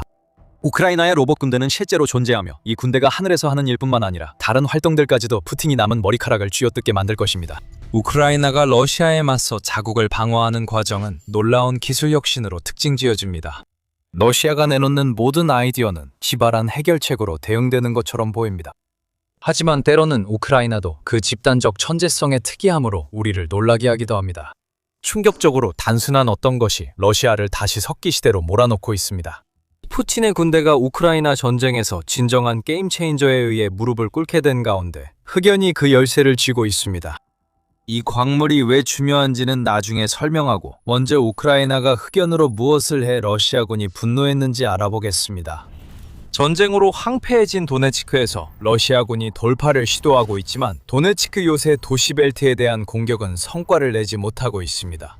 3월 한 달 동안 러시아는 3만 5천 명 넘는 병력을 잃었으며 다수가 도네츠크에서 전사했습니다. 이는 푸틴이 이 치명적인 영토를 손에 넣겠다는 광적인 집착을 버리지 못하기 때문입니다. 러시아가 유일하게 의존할 수 있었던 것은 힘뿐이었습니다. 전기는 현대전에서 모든 것입니다. 레이더, 방공 시스템, 그리고 모든 지휘센터가 전기로 운영되며 러시아는 점령지의 발전소를 장악해 자국 군인들이 항상 필요한 전력을 확보할 수 있도록 했습니다. 하지만 이제 무언가가 달라졌습니다. 보고들은 흩어져 있고 우크라이나는 러시아를 상대로 완전히 새로운 무기를 투입하고 있다는 사실을 발표하지 않았습니다. 우크라이나는 조용히 움직이며 러시아군이 이 무기를 직접 경험하게 하지만 앞으로의 일에 대한 경고는 하지 않습니다. 이제 우리는 현지 푸틴 앞잡이들로부터 이야기를 듣기 시작했습니다. 우크라이나가 도네츠크에 폭탄을 투하하지만 이 폭탄은 병사들을 집어삼키고 목표물을 파괴하는 거대한 화염과 함께 폭발하지는 않습니다. 이 폭탄들은 하늘의 다른 무언가를 방출합니다. 러시아군이 쓰는 전기를 끊어버리고 전선의 병력이 무너지는 사이 후방을 암흑에 빠뜨리는 물질입니다. 우크라이나는 흑연폭탄을 보유하고 있고 러시아는 이에 분노하고 있습니다. 4월 초 디펜스 익스프레스는 러시아군이 점령한 도네츠크에서 우크라이나가 공포의 야간 공습 중 점령지에 흑연폭탄을 투하하고 있다고 주장하고 있다고 보도했습니다. 이런 종류의 폭탄으로 전력을 차단하기에 밤이 완벽한 시간이라는 것은 굳이 저희가 말하지 않아도 아실 겁니다. 불이 꺼지면 러시아 군인들은 공황에 빠집니다. 이 주장들도 근거 없이 나온 것은 아닙니다. 군인들이 우크라이나가 사용 중이라 주장하는 영상을 공유합니다. X에서 화제인 영상엔 러시아 방공망이 드론 무리를 상대하는 장면이 담겼습니다. 러시아군이 일부 드론을 격추했지만 영상 후반부에 우크라이나 드론 잔해 조사에서 문제가 드러납니다. 흑연 필라멘트로 보이는 것이 보입니다. 그 필라멘트는 우크라이나 드론이 하늘에서 폭발할 때도 방출됩니다. 심지어 공식 러시아 소식통들조차도 우크라이나가 점령지에 흑연 폭탄을 투하하고 있다는 주장을 퍼뜨리기 시작했습니다. 러시아 주요 뉴스 통신사 타스 4월 6일 우크라이나가 전날 점령된 도네츠크 전력시설에 흑연 폭탄을 사용했다고 보도했습니다. 이 매체는 폭탄이 공중에서 터져 미세한 흑연실을 뿌린다고 주장했습니다. 앞서 언급한 영상과 관련이 있을 것으로 보이는 보도에서 타스는 러시아 방공 시스템이 우크라이나의 드론 6대를 격추하고 10대를 추가로 요격했다고 설명했습니다. 하지만 세대는 방어망을 뚫고 전력시설에 탑재물을 투하했습니다. 요격 관련 보도는 의심해 보시기 바랍니다. 결국 러시아 언론사의 보도입니다. 타스 통신 덕분에 우크라이나 신형 폭탄 작동 방식을 알 수 있습니다. 추가적인 추측은 디펜스 익스프레스에서 나옵니다. 이 매체는 흑연 폭탄이라는 개념 자체가 새로운 것이 아니라고 언급합니다. 곧 또 깊이 다룰 예정이니 계속 지켜봐 주세요. 우크라이나의 혁신은 흑연을 러시아 방어망에 전달하는 방식에서 비롯된 것으로 보입니다. 전통적인 흑연 폭탄은 보통 수십 개의 자탄을 담고 있는 집속탄입니다. 각 자탄에는 흑연 필라멘트가 들어있으며 폭탄이 터지고 자탄이 퍼지면 이 흑연 필라멘트가 넓은 지역에 흩어집니다. 간단하죠? 폭탄이 항공 플랫폼에서 발사되고 폭발하면 흑연이 비처럼 쏟아집니다. 우크라이나는 점령지에 흑연 폭탄을 투하하려고 적은 전투기와 폭격기를 위험에 빠뜨리고 싶지 않아 고민입니다. 우크라이나는 러시아 후방에 흑연 투입의 새 방법을 고안했습니다. 우크라이나는 FP1 또는 FP 중거리 드론을 투입하며 이 드론들은 흑연 필라멘트가 든 재래식 탄들을 탑재하고 있습니다. 디펜스 익스프레스는 이렇게 하면 집속탄만큼 넓게 퍼지지는 않지만 그만큼 위험도 줄어든다고 지적합니다. 탄두의 폭발로 인해 흑연이 하늘에서 떨어진다면 러시아의 방공망이 제대로 작동하더라도 안전하지 않다는 뜻입니다. 우크라이나 드론이 목표를 빗나가도 흑연이 떨어져 예상치 못한 곳에 더 많은 문제를 일으킬 수 있습니다. 우크라이나에서 자주 볼 수 있듯이 이것은 이미 존재하던 개념에 혁신적인 변화를 준 것입니다. 러시아는 이에 대응할 방법이 없습니다. 우크라이나가 만든 것은 도네츠크 전투의 판도를 바꿀 치트키와 같습니다. 이 무기는 러시아군의 전력을 차단할 수 있는 기발한 장치를 갖추고 있습니다. 이는 우크라이나가 얼마나 영리하게 싸우고 있는지를 보여주며 동시에 푸틴의 군대를 영원히 우크라이나에서 몰아낸 미래를 내다보며 싸우고 있음을 보여줍니다. 우크라이나는 이를 공개하지 않고 새로운 폭탄들이 대신 말하고 있습니다. 여기서 우리가 보는 것은 간단한 광물을 기발하게 활용하여 푸틴의 군대를 석기 시대로 되돌리고 있다는 점입니다. 하지만 왜 흑연 폭탄은 폭발물이 아닌가요? 이것은 전력 문제로 우크라이나가 러시아의 손에서 그 전력을 빼앗아 우크라이나의 미래를 확보하려는 것입니다. 흑연 폭탄이 어떻게 작동하는지 이해하면 왜 그런 일이 가능한지 알 수 있습니다. 이 폭탄은 일반 폭탄과 다르게 설계되었습니다. 이 폭탄들은 활주로 파괴나 견고한 목표물 파괴에 사용되지 않습니다. 흑연 폭탄 안에는 폭탄의 이름이 된 그 물질의 미세한 실들이 수천, 수만 가닥 들어 있습니다. 이 실들은 육안으로 거의 보이지 않지만 목표물 위에 미세한 먼지처럼 내려앉습니다. 이제 러시아에 문제가 있습니다. 흑연은 전도성 물질입니다. 흑연 폭탄에서 방출된 미세한 섬유들이 전기를 생산하거나 필요로 하는 어떤 것 위에 내려앉으면 그 전도성은 매우 중요한 역할을 하게 됩니다. 합선이 문제가 됩니다. 흐르는 전기가 흑연 섬유에 끌려 과열 문제를 일으키게 됩니다. 안전장치가 작동합니다. 흑연이 마치 전원을 차단하는 스위치처럼 작동해서 전체 시스템이 오프라인이 됩니다. 섬유 하나만으로는 이 모든 일이 일어나지 않지만 수천 개의 섬유가 같은 목표에 떨어지면 그 섬유들은 전류에 의해 한꺼번에 기화되어 더 많은 전류가 흐를 수 있는 이온화된 통로를 만듭니다. 연쇄 효과가 시작되면 러시아는 우크라이나의 목표지 전력 차단을 막을 방법이 없습니다. 우크라이나가 손에 쥔 것은 정전 폭탄으로 이 폭탄을 도네츠크의 폭발성 탄두를 투하하는 것과 같은 종류의 드론을 이용해 점령지에 투하할 수 있습니다. 디펜스 익스프레스의 보도가 맞다면 우크라이나가 생산 중인 FP1과 FP2 드론은 그 어느 때보다 더 위협적이 됐습니다. 그리고 러시아가 우크라이나의 흑연 폭탄이 얼마나 효과적인지 알고 싶다면 과거를 돌아보기만 하면 됩니다. 이미 말씀드렸듯 흑연 폭탄은 새로운 개념이 아니며 미국과 나토도 사용한 바 있습니다. 1990년대 초 걸프전 당시 미 해군은 토마호크 순항 미사일을 통해 이라크에 투하한 탄두를 보유하고 있었습니다. 그 미사일들은 현재 우크라이나가 쓰는 흑연 폭탄과는 다소 다르게 작동했습니다. 미세한 흑연 섬유를 투하하는 대신 그들은 카본 파이버리를 풀어 이라크의 전자장비를 단락시켰습니다. 약 10년 후 나토는 구유고슬라비아의 흑연 폭탄 변형을 사용했습니다. 현재 세르비아의 수도인 베오그라드에서 나토는 언론이 소프트 폭탄이라고 부른 것을 투하하기 시작했습니다. 이 흑연 폭탄은 우크라이나가 사용하는 것과 유사하며 나토와 유고슬라비아 전쟁 중 베오그라드 시민들에게 영향을 준 첫 대규모 정전을 일으켰습니다. 현재 우크라이나뿐 아니라 다른 나라들도 적에게 흑연 폭탄을 사용합니다. 우크라이나는 미국과 이스라엘이 이란 목표물에 같은 방법을 썼다는 보도에 영향을 받았을 수 있습니다. 4월 1일 보도에서 디펜스 익스프레스는 이스라엘이 이란의 수도 테헤란에 있는 발전소를 겨냥해 흑연 폭탄을 사용하고 있다는 보도가 나오고 있다고 밝혔습니다. 우크라이나의 흑연 폭탄에 대한 보도와 마찬가지로 이 무기를 사용하고 있다고 알려진 국가에서는 이와 관련된 어떤 내용도 공식적으로 확인하지 않았습니다.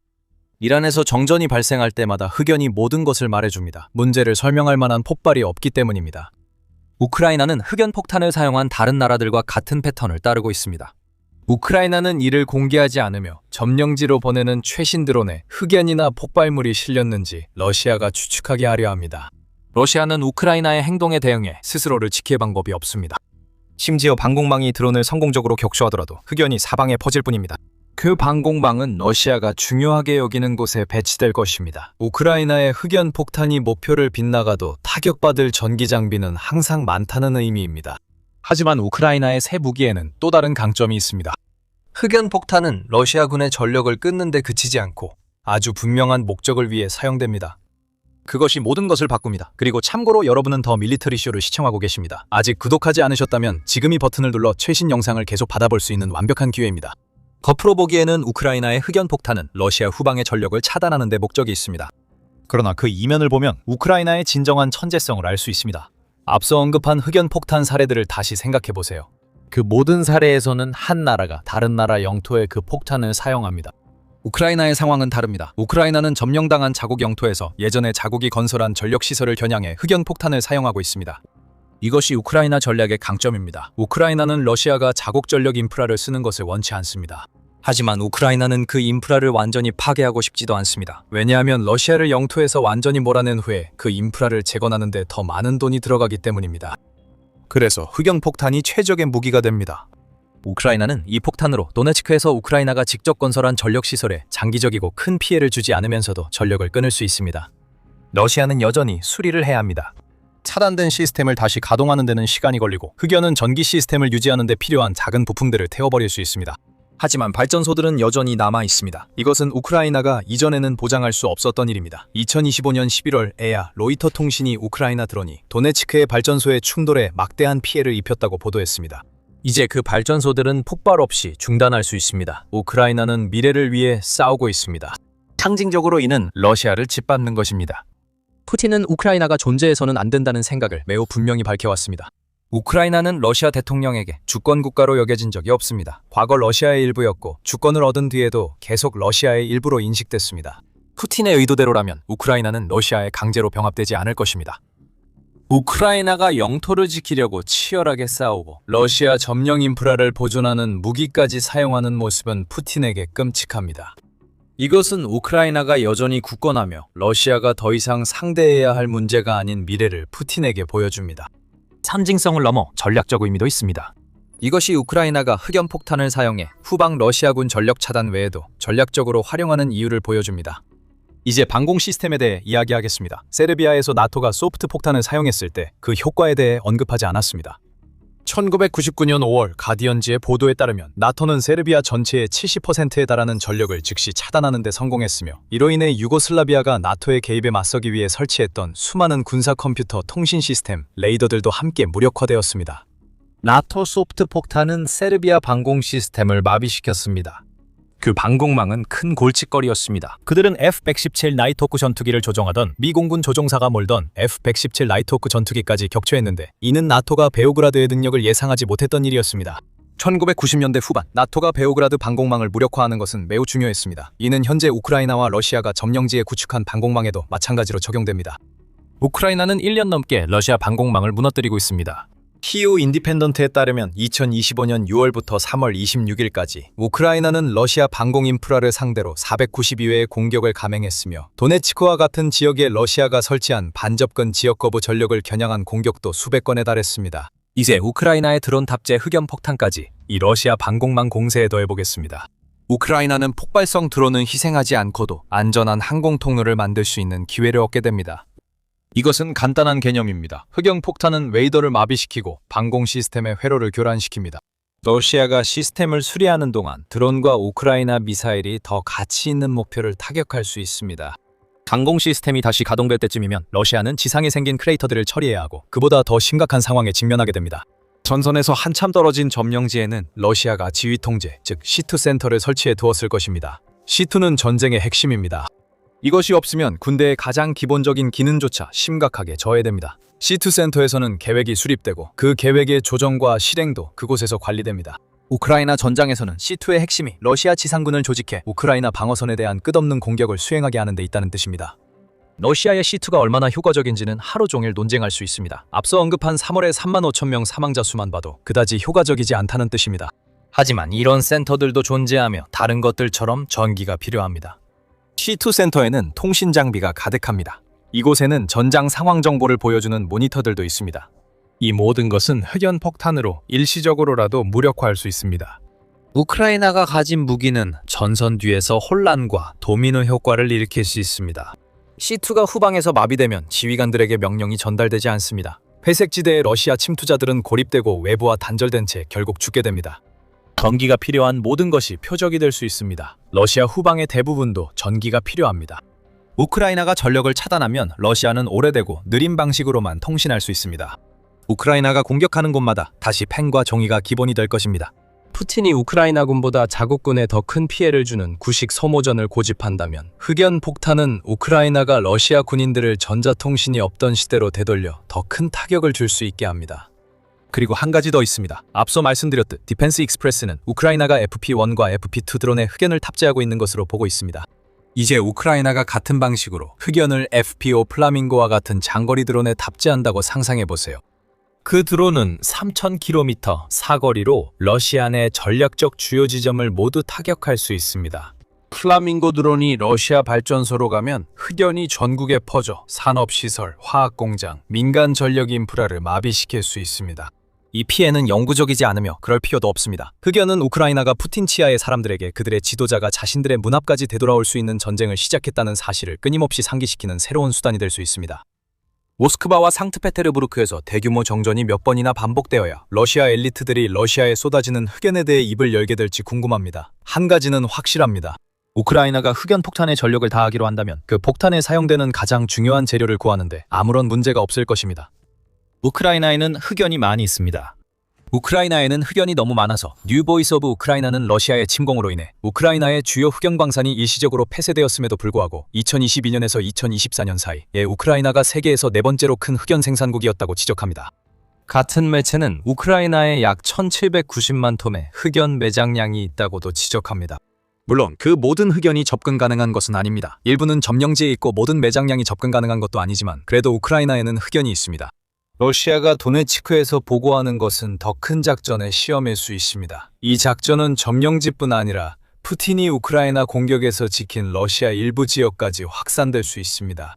치트코드가 해제되었습니다. 흑연 폭풍이 다가올지도 모릅니다. 러시아와 그 군대는 하늘에서 격추되어도 위험한 무기에 의해 무릎을 꿇게 될 수 있습니다. 2025년 말부터 우크라이나는 러시아 내에서 장거리 드론과 미사일 공격의 빈도와 위력을 급적으로 높였습니다. 이러한 공격은 이미 몇 년 전부터 소규모로 계속되어 왔습니다. 하지만 이른바 물리적 제재라고 불리는 이러한 공세는 2025년 중반부터 본격적으로 속도를 내기 시작했고 그 이후로 기하급수적으로 증가하고 있습니다. 매일 밤 발사되는 우크라이나 드론의 수가 이제는 러시아가 반대 방향으로 발사하는 드론의 수와 맞먹거나 그보다 많아졌습니다. 러시아의 정유시설과 전략적 군사시설들이 불타오르는 사례가 늘어나면서 블라디미르 푸틴 러시아 대통령은 당황하고 있습니다. 하지만 그의 상황은 이제 훨씬 더 나빠질 것입니다. 우크라이나는 여러 독일 기업을 포함한 드론 생산 합작 투자 계약을 연이어 체결했으며 이를 통해 우크라이나의 중장거리 타격 드론의 수, 품질, 그리고 파괴력이 크게 향상될 예정입니다. 그리고 최근 발표된 알테리안 에어로직의 합작 회사인 GmbH와의 파트너십은 지금까지 합작 투자 중에서도 가장 중요한 것 중 하나가 될 것으로 보입니다. 이 파트너십으로 우크라이나는 현존 최고 수준의 드론을 보유하게 됩니다. 이 회사는 우크라이나 군뿐만 아니라 궁극적으로 독일 연방군에서도 사용할 수 있도록 첨단 인공지능이 탑재된 수천 대의 중량급 드론을 생산할 예정입니다. 그래서 이 계약이 무엇에 관한 것인지, 그리고 왜 이것이 전쟁의 균형을 우크라이나 쪽으로 더욱 기울게 할 수 있는지에 대해 설명드리겠습니다. 2026년 4월 중순 아우타리안 에어로직스 합작회사 GmbH는 우크라이나 군을 위해 수천 대의 중거리 중량급 AI 유도 자율 타격 시스템을 생산하는 첫 주문을 받았다고 발표했습니다. 이는 지금까지 독일에서 가장 큰 중량급 자율 타격 드론 생산 주문입니다. 이 주문은 2월 미넨 안보회의에서 회사 설립이 발표된 직후에 이루어진 것입니다. 독일과 우크라이나 양국 정부의 지지를 받는 이 기업은 우크라이나와 유럽의 방위산업 역량을 강화하기 위한 더 넓은 노력의 일환입니다. 이 합작회사는 우크라이나 기업 에어로직의 실전에서 검증된 무인 항공기 UAV 플랫폼과 미국 기업 오타리안의 독일 지사의 자율항법, 인공지능 유도, 전자전 저항을 위한 첨단 소프트웨어를 통합합니다. 이 합작회사는 까다로운 작전 환경에서도 견딜 수 있도록 설계된 드론을 생산하는 동시에 나토 기준을 준수하는 것을 목표로 하고 있습니다. 에어로직의 CEO 비탈리 콜로스닌첸코는 우리는 함께 연합군 드론전의 미래를 만들어가고 있습니다 라고 말했습니다. 그리고 이제 그들은 곧 새로운 생산 라인에서 첫 대규모 물량이 나오기 시작할 예정입니다.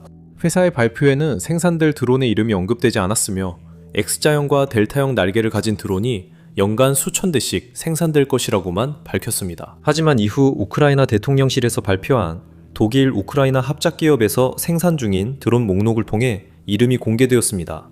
바로 아누비스와 세스X입니다. 그렇다면 이 드론들에 대해 우리가 알고 있는 것은 무엇일까요? 가격과 사양을 포함한 대부분의 세부 정보는 아직 공개되지 않았습니다. 하지만 우리가 입수할 수 있는 정보와 최근 베를린에서 진행된 시연을 종합해보면 꽤 흥미로운 내용이 나옵니다.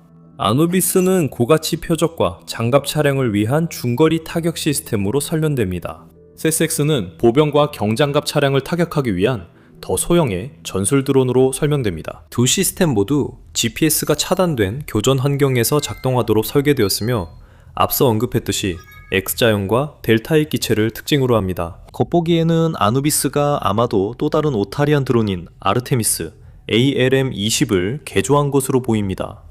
2025년 10월 오테리아는 미국 국방부 혁신부서 프로젝트인 아르테미스 프로젝트를 완료했으며 새로운 장거리 카미카제 드론인 아르테미스 ALM-20을 제작했다고 발표했습니다. 언뜻 보기에는 이 드론이 악명 높은 이란의 샤헤드 136과 매우 닮아 있습니다. 그 자체로는 그리 놀라운 일은 아닙니다. 샤히드는 사람들이 보고 못 이기겠으면 우리도 써야 한다고 말하는 그런 종류의 무기입니다.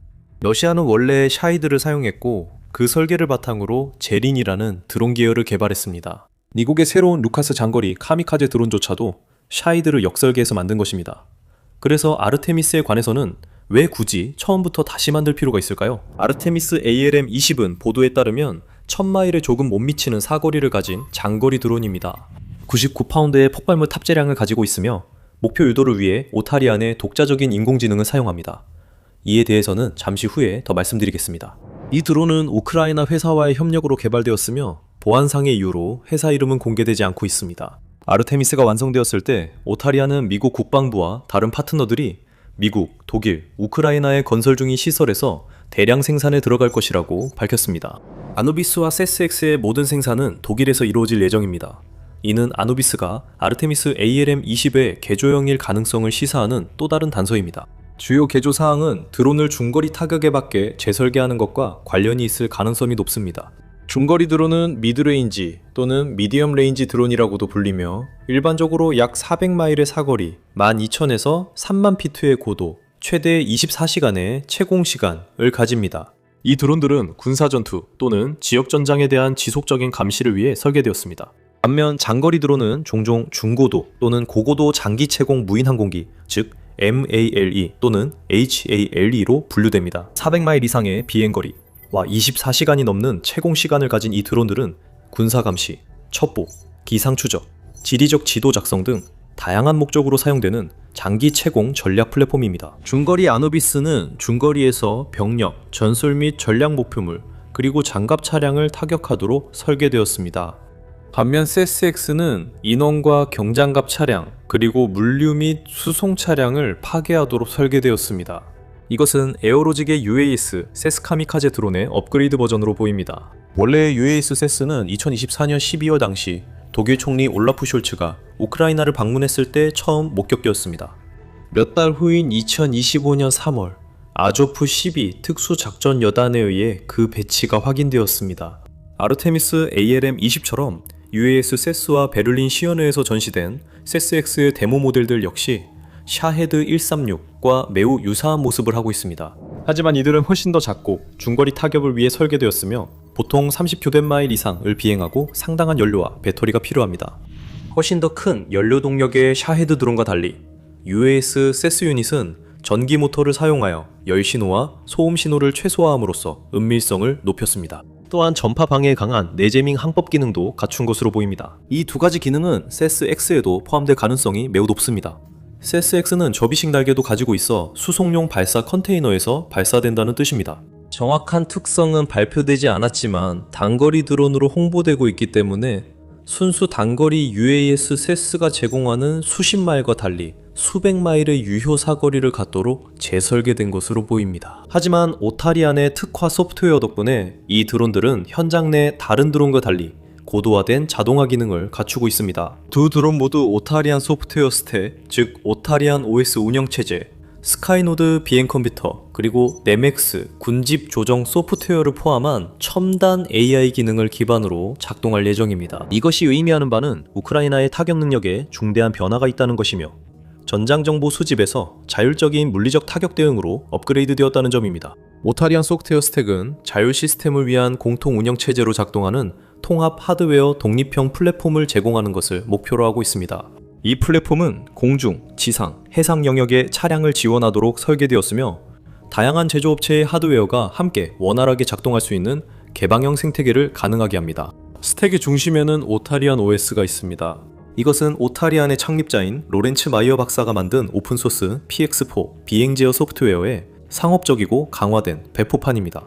오타리안 OS는 아누비스나 세스X와 같은 차량의 온보드 컴퓨터에서 실행되는 소프트웨어 백본 역할을 하며 비행 제어부터 임무 수행까지 모든 핵심 기능을 관리합니다. 스택의 다음 부분은 오타리안 OS를 실행하도록 설계된 하드웨어 그룹인 스카이노드입니다. 이 장치들은 실시간 운용을 위한 비행 컨트롤러와 AI, 컴퓨터 비전, 고급 통신과 같은 고수준 작업을 처리하는 온보드 미션 컴퓨터를 결합한 것입니다. 스카이노드는 제조업체가 자신들의 차량 설계에 통합할 수 있는 올인원 항공전자 모듈 역할을 합니다. 이 하드웨어는 세 가지 모델로 제공되며 FPV 드론과 같은 소형 통합 시스템을 위한 스카이노드 S, 중간 작업량을 위한 스카이노드 X, AI 중심의 고부하 작업을 위한 스카이노드 N이 있습니다. 아누비스에 통합될 가능성이 가장 높은 버전은 스카이노드 X 또는 N이며 CSX는 소형 전술 드론이라는 역할에 맞게 스카이노드 S를 사용할 가능성이 높습니다. X 구성은 광범위한 연결성, 이중화된 센서, 그리고 전술 무전기를 위한 통합 이더넷 스위치를 제공합니다. 운영체제와 하드웨어를 결합하는 것은 운용자와 개발자가 차량을 제어하고 함대를 관리하며 기능을 확장할 수 있도록 인터페이스를 제공하는 소프트웨어 제품군입니다. 여기에는 임무계획, 비행 제어, 실시간 기체 모니터링에 사용되는 지상 통제소 소프트웨어인 오타리안 미션 컨트롤이 포함됩니다. 오타리안 제품군은 이를 보완하여 비행 기록 관리, 규정 준수 보고, 자율운용 기체군의 원격 모니터링을 위한 클라우드 기반 도구를 제공합니다. 오타리안은 또한 오타리안 OS에서 실행되는 자사 및 타사 애플리케이션의 마켓플레이스인 앱스토어도 제공합니다. 이러한 앱들은 터미널 타격을 위한 FPV TGT 유도, 협동 비행을 위한 스워밍 앱, 그리고 내비게이션 및 GPS가 제한된 환경을 위한 오케사이 앱 등 특화된 기능을 제공합니다. 오타리안 소프트웨어 중 푸틴이 가장 두려워할 소프트웨어는 네믹스일 것입니다. 네믹스는 그리스 신화 복수의 여신 네메시스에서 이름을 따왔습니다. 네믹스는 인공지능 기반 소프트웨어 기능으로 자율 드론 군집의 협동 작전을 가능하게 합니다. 이 소프트웨어는 실시간 인공지능과 컴퓨터 비전으로 드론들이 군집 협력해 작동하도록 하며 한 조종사가 여러 드론을 동시에 관리해 지역 포화 공격이나 다중 표적 동시 타격 임무를 수행할 수 있게 합니다. 어테리언 스택의 어떤 구성 요소가 아누비스와 세텍스 드론에 적용될지는 아직 명확하지 않지만 드론에 군집 비행 기능이 포함될 예정이라는 점, 특히 더 소형인 세텍스에 적용된다는 점을 볼 때 네믹스가 핵심 구성 요소가 될 것임을 강하게 시사합니다. 이제 군사 관련 상세한 보도와 분석을 원하신다면 더 밀리터리 쇼를 구독하세요. 저희는 각 이야기와 그 의미를 해설해드리니 전쟁의 세계에서 무슨 일이 일어나고 있는지 정확히 파악하실 수 있습니다. 이제 오타리안의 첨단 AI 기반 소프트웨어가 포함되었다는 것은 아누비스와 CEFX가 매우 자율적인 항법, 표적 탐지, 그리고 교전 능력을 제공한다는 의미입니다. 이 드론들은 최소한의 인간 개입으로 자율적으로 목표까지 이동하고 표적을 선택할 수 있어야 합니다. 이 드론들은 GPS가 차단된 교전 환경에서도 AI를 활용해 항법과 임무 수행을 할 수 있으며 통신이 방해받거나 끊겨도 작동할 것입니다. 우크라이나에게 이러한 능력은 드론이 고정된 표적뿐만 아니라 이동하는 표적에 대해서도 정밀 타격을 수행할 수 있게 해주며 부수적 피해와 조종사의 부담을 최소화할 수 있습니다. 그리고 이것은 판도를 바꿀 수 있는 요소가 될 수 있습니다. 잘 알려져 있듯이 우크라이나가 전쟁에서 겪는 주요 어려움 중 하나는 인력 부족입니다. 2022년 전면 침공이 시작될 때 우크라이나의 인구는 러시아보다 약 3.5배 적었고 1991년 독립 당시 약 5,200만 명이었던 인구는 그 이후로 더 줄어들었습니다. 현재 추정 인구는 약 3,950만 명입니다. 이로 인해 러시아는 특히 동부와 남부 우크라이나처럼 전선이 긴 지역에서 병력면에서 상당한 우위를 점하게 되었습니다. 러시아는 여러 지역에서 동시에 공격하는 전술을 사용할 수 있었고 그로 인해 우크라이나는 부족한 병력을 넓게 분산시켜야 했으며 러시아군이 이용할 수 있는 틈이 생겼습니다. 우크라이나가 전선에서 드론을 대량으로 사용하면서 러시아의 그 우위는 크게 줄어들었습니다. 이제 우크라이나가 스스로 비행하고 표적을 찾는 자율운용 드론을 발사할 수 있는 능력은 불리함을 오히려 이점으로 바꿀 수도 있습니다. 우크라이나가 러시아 깊숙한 곳까지 장거리 타격을 가하는 것도 마찬가지입니다. 앞서 언급했듯이 이러한 타격은 사거리, 횟수, 그리고 효과 면에서 모두 증가하고 있습니다. 그리고 이는 수천 대의 대부분 자율적인 AI 기반 드론 군집이 대규모로 도입되기 전의 일입니다. 푸틴과 러시아 군부 전체가 당황하는 것도 무리가 아닙니다. 러시아에서 가장 유명한 군사 블로거 채널 중 하나인 인테슬라바도 최근 텔레그램 게시물에서 비슷한 우려를 표명했습니다. 우크라이나 드론 공격으로 투합세 정유소에서 대형 화재가 발생한 영상이 공개된 후 이 채널은 이러한 공격이 러시아 방공망에 점점 더 큰 부담을 주고 있다고 강조했습니다. 이는 친전쟁 논평가들 사이에서 더 넓게 나타나는 비판의 흐름을 반영하는 것으로 이들은 우크라이나 드론 공격의 규모와 빈도에 대응하는 시스템의 능력에 대해 점점 더 의문을 제기하고 있습니다. 그 의미는 분명합니다. 우크라이나의 드론 역량을 그 근원에서 차단하려는 노력이나 중대한 변화가 없다면 러시아는 연말까지 점점 더 많은 문제에 직면할 수 있습니다. 그리고 이는 어테리언 에어로직스의 AI 드론 군집을 고려하기 전 이야기입니다. 이 드론들은 최신형이고 최첨단일 수 있지만 결코 이론적인 시제품만은 아닙니다. 이들은 즉각적인 필요성과 전투의 진화에서 탄생한 산물입니다. 에어로직은 우리 엔지니어들이 포화 속에서 이 시스템을 개발했고 이제 독일 산업이 대량 생산해 전장의 상황을 바꾸고 있다고 말합니다. 조립 라인에서 생산되는 모든 장비에는 수년간의 실제 전투 경험이 담겨 있습니다. UAS 세스에서 얻은 경험 외에도 에어로직스는 GOR 플랫폼을 통해서도 많은 것을 배웠습니다. GOR은 전투에서 입증된 캐투펄트 발사식 정찰 드론으로 전술 및 전략적 ISR, 즉 정보 감시 정찰에 사용됩니다. 이 드론은 161마일의 사거리와 4시간의 채공 시간을 가지고 있으며 전자전 환경에서 운용할 수 있도록 설계되었습니다. 오타리안 소프트웨어는 여러 다른 프로젝트에도 적용되어 풍부한 전술 및 작전 지식을 얻을 수 있게 해줍니다. 우크라이나에서 이 회사는 미 국방부로부터 5천만 달러 규모의 계약을 따내 우크라이나군에 3만 3천 개의 AI 강화 타격 키트를 제공하게 되었습니다. 스카이노드 S 하드웨어를 기반으로 한 이 키트들은 자율 종말 유도와 전자전 대응 능력을 제공하며 지금까지 이뤄진 자율 기술 배치 중 가장 대규모 사례 중 하나를 보여줍니다. 스카이노드 S와 레맥스 시스템은 미국의 라이트닝 랩옵스 캐스트럴 드론에도 모두 통합되었습니다. 미 육군 제25 보병사단에서 사용되는 이 현지 생산 5인치 쿼드콥터들은 일주일도 안 되어 오타리아 시스템과 통합된 것으로 전해졌습니다. 그리고 대만에서는 현지 제조업체 썬더 타이거가 오타리안의 AI와 소프트웨어 네맥스를 포함한 모든 무인 차량에 탑재했습니다. 오타리아는 또한 독일의 주요 방위산업체 라인메탈과 장기 협력 협약을 맺고 다양한 공중, 지상, 해상 무인 군사 시스템을 위한 통합 운영 체제를 공동 개발하기로 했습니다. 라인메탈은 오타리안의 지분을 보유함으로써 이 관계를 더욱 강화했습니다. 이제 독일에서 이러한 드론을 위한 새로운 생산 라인이 구축됨에 따라 우크라이나가 얻는 이점은 분명합니다. 수천 대의 첨단 AI 탑재 드론이 지속적으로 도착하게 되면 이 드론들은 자율 항법, 표적 지정, 심지어 군집 비행까지 가능하기 때문에 우크라이나의 장거리 타격 능력과 효율성이 크게 향상될 것입니다. 하지만 이 거래로 이득을 보는 것은 우크라이나만이 아닙니다. 사실 같은 시스템은 독일군의 탄약 조달 요구를 충족시키기 위한 목적도 있습니다. 그리고 이 드론들이 우크라이나에 성공적으로 배치된다면 앞으로 더 많은 군대들이 아누비스와 세스에 대한 주문을 할 가능성이 높습니다. 하지만 이 이야기에는 또 다른 중요한 요소가 있습니다. 아마도 푸틴을 자율 드론보다 더 걱정하게 만드는 요소, 바로 드론 생산 협정입니다. 독일 연방 국방부가 주도하는 이 협정은 전술적 지원에서 대량 생산으로의 전환을 의미하며 그 생산지는 우크라이나가 아니라 독일입니다. 보안, 안정성, 그리고 우크라이나의 수출 요건을 보장하기 위해 두 드론의 생산은 우크라이나 수출 라이선스 하에 전적으로 독일에서 이루어질 예정입니다.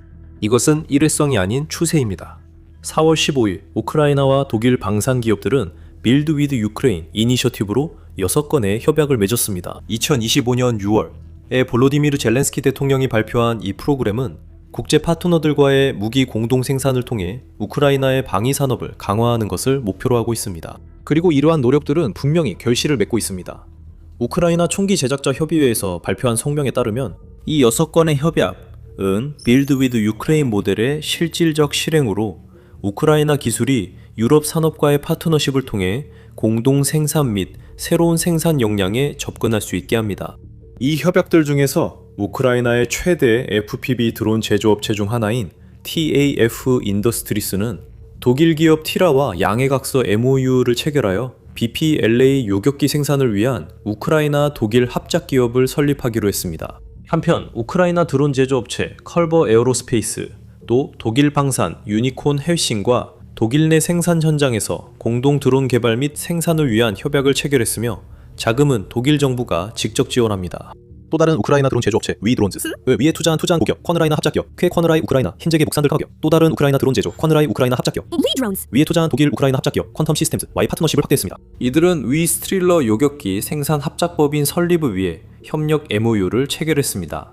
마찬가지로 우크라이나 기업 우크라비아 시스템과 독일 기업 포인트오엑스가 미사일 및 항공 시스템의 공동 생산을 위한 협력 양해각서를 체결했습니다.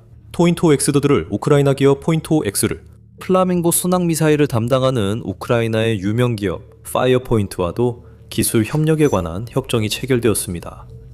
FP2와 FP7 고속 120마일 사거리 전술 탄도미사일 또는 드론, 독일 항공기 부품 공급업체 딜 에비에이션도 포함됩니다.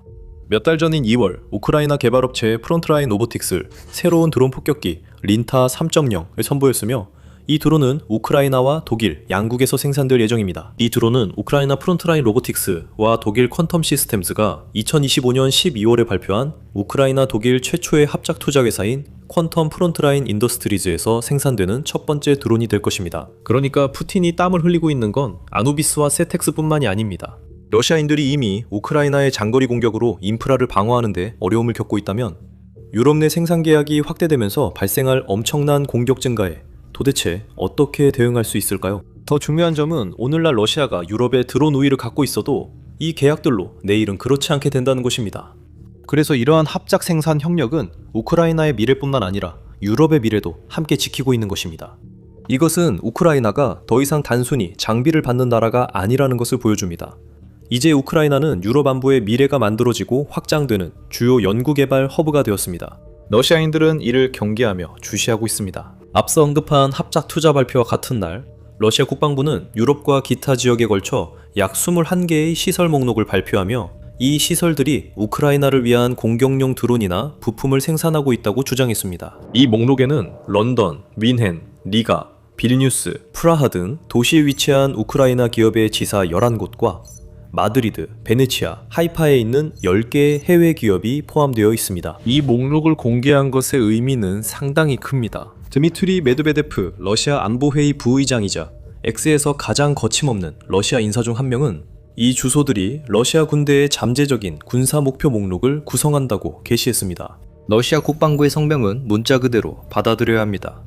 드론과 기타 장비를 생산하는 유럽 시설 목록은 러시아 군대의 잠재적 목표 목록입니다. 공격 발생 여부는 앞으로 상황에 달려 있습니다. 그는 유럽 파트너 여러분, 편히 주무세요. 라고 글을 마무리했습니다. 푸틴이 실제로 이 시설들 중 어느 곳에 공격을 명령할지는 두고 봐야 합니다. 이는 지금까지 전쟁 중 최대 확전이자 나토와 러시아의 직접 충돌로 이어질 것입니다. 우크라이나 공군은 스웨덴 덕분에 엄청난 업그레이드를 받았습니다. 그것은 멋진 전투기가 아닙니다. 전술 폭격기도 아닙니다. 사실 그것은 공격 능력이 전혀 없습니다. 그럼에도 불구하고 단 한 발의 총알도 쏘지 않고 이 비밀스러운 비행기는 러시아의 전술 계획과 이 전쟁에서 승리하려는 희망을 완전히 무너뜨리고 있습니다. 그 비행기는 사부 340 조기 경보 통제기, 즉 ASC-890으로도 알려져 있습니다.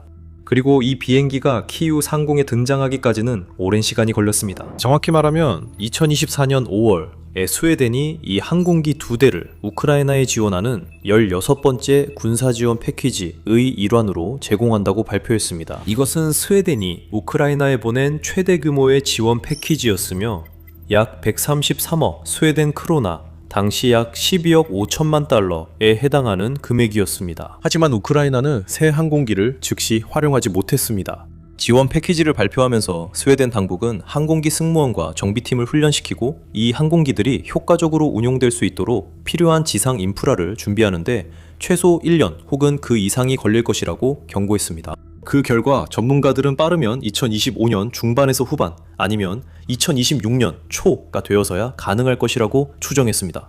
사부 342 실제로 하늘을 날기 시작하고 우크라이나군의 실질적이고 구체적인 이점을 제공하기 시작할 때까지 말입니다. 그리고 그 추정치는 비교적 정확했습니다. 2025년 6월 이 조기 경보 통제기가 우크라이나에서 운영되고 있다는 첫 번째 보고가 나왔습니다. 그때까지 많은 일반인들은 이 항공기들이 실제로 얼마나 가치가 있을지 궁금해했습니다. 결국 사부 340은 장거리 미사일을 발사하거나 정밀 유도 폭탄을 러시아 인프라에 투하할 수 있는 능력이 없었습니다. 그래서 이것이 우크라이나 공군 전력의 판도를 바꿀 만한 존재로 보이지 않았습니다.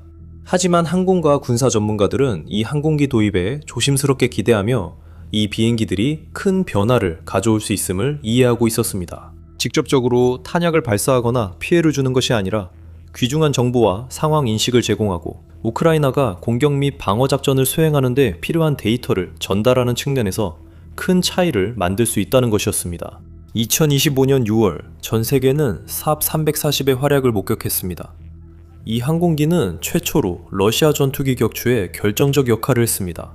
독일신문 빌트의 보도에 따르면 우크라이나 북동부 어딘가에서 러시아의 수호이 Su-35 전투기가 우크라이나 F-16에 의해 격추되었습니다. 하지만 이것은 단순한 전투기 공중전이 아니었습니다. 이 작전은 우크라이나 공군이 여러 대의 전투기를 투입해 점령지와 러시아의 쿠르스크 지역 모두에서 러시아 진지에 폭격을 가하는 것으로 시작된 복잡한 작전이었습니다. 이에 대응해 러시아는 자국의 주력 제공권 전투기 중 하나를 긴급 출격시켜 우크라이나 전투기들을 격추시키거나 철수시키려 했습니다.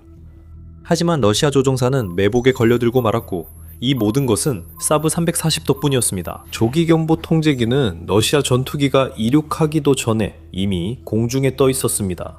최첨단 레이더 시스템을 갖춘 이 항공기는 주변 지역에서 적의 움직임이 있는지 탐지하고 있었습니다. AWNC 항공기는 수호이 35를 수백 마일 밖에서도 쉽게 탐지하고 추적할 수 있었습니다. 조종사는 적을 기습할 수 있을 거라고 생각했습니다. 우크라이나 전투기들은 자신들에게 접근 중임을 정확히 알고 사정거리에 들어오자 우크라이나 F-16 조종사는 스웨덴 정찰기가 제공한 정보를 이용해 AIM-120 미사일을 발사했고 그 결과 수호이 35는 하늘에서 나선형으로 추락했습니다. 조종사는 탈출할 시간이 있었지만 비행기는 러시아 영토 안쪽 10마일 지점에 추락 착륙했습니다. 이 전투기들은 약 8,500만 달러로 추정되며 크렘린은 이런 귀중한 자산의 손실을 원하지 않습니다. 하지만 4.5세대 전투기는 사브 340, 이 모든 움직임을 감시하고 있어서 전혀 승산이 없었습니다. 이 사건 이후 전문가들과 분석가들은 이 조기경보 통제기가 즉각적으로 미친 영향에 대해 흥분을 감추지 못했습니다. 분석가 제이크 브로는 예를 들어 X에 이렇게 썼습니다. 러시아가 또 다른 Su-35를 잃었다고요. 일각에서는 우크라이나가 이제 스웨덴산 사브 조기 경보 통제기를 F-16 전투기와 함께 실전 배치했다는 것입니다. 이 능력을 우크라이나가 얻기까지 수년이 걸렸습니다. 모두에게 박수를 보냅니다. 우크라이나 텔레그램 채널 우크라이나 파이츠도 이 항공기들을 보호하고 잘 숨기는 것이 중요하다고 강조하며 역사적인 순간이지만 이제 사브 항공기를 최대한 신중하게 위장해야 한다고 썼습니다. 그리고 중요한 점은 우크라이나가 이 항공기를 단 2대만 받은 것으로 알려졌다는 것입니다. 미사일 한 발만 맞아도 2대 중 하나는 영구작전 불능이 될 수 있어 키이우군은 이 항공기들을 특별히 관리해야 합니다. 2026년 3월 공개된 새 영상에서 이 항공기 한 대가 우크라이나 영토 내 또는 인근에서 작전 중인 모습이 포착되어 우크라이나군이 이를 잘 관리하는 것으로 보입니다. 이 항공기들의 중요성은 아무리 강조해도 지나치지 않습니다. 하지만 이들이 우크라이나에 가져다주는 가치를 살펴보기 전에 실제로 이 항공기들이 어떻게 작동하는지 좀 더 자세히 알아보겠습니다. 왜냐하면 사브 340은 단순한 비행기가 아니라 그 이상이기 때문입니다. 이것은 비행하는 레이더 기지이자 전투기 통제 노드이며 이동식 정보 수집 기계로서 현지와 원거리 부대에 실시간 데이터를 대량으로 제공합니다. 우크라이나 지휘관들이 적보다 한 발 앞서 생각하고 더 영리하게 행동하며 중요한 결정을 내릴 수 있도록 모든 정보를 제공합니다. 그리고 그것은 우크라이나가 한 번도 가져본 적 없는 것입니다. 물론 지상 레이더도 많았고 전투기 레이더와 지대공 미사일 포대 역시 공중 위협의 징후를 찾기 위해 하늘을 감시해왔습니다. 사브 340은 완전히 다른 무언가를 제공합니다. 사브의 PS890 ESA 레이더로 구동되는 하늘 위의 눈 역할을 하는 플랫폼입니다. LEI 시스템으로 제작된 이 레이더는 비행기 동체 상단에 독특한 밸런스 빔 스타일의 페어링에 장착되어 있습니다. 이것은 많은 다른 조기 경보 통제기들과는 상당히 다릅니다. 다른 항공기들은 종종 원형 레이더 시스템을 사용하는 반면 이 레이더는 그렇지 않습니다.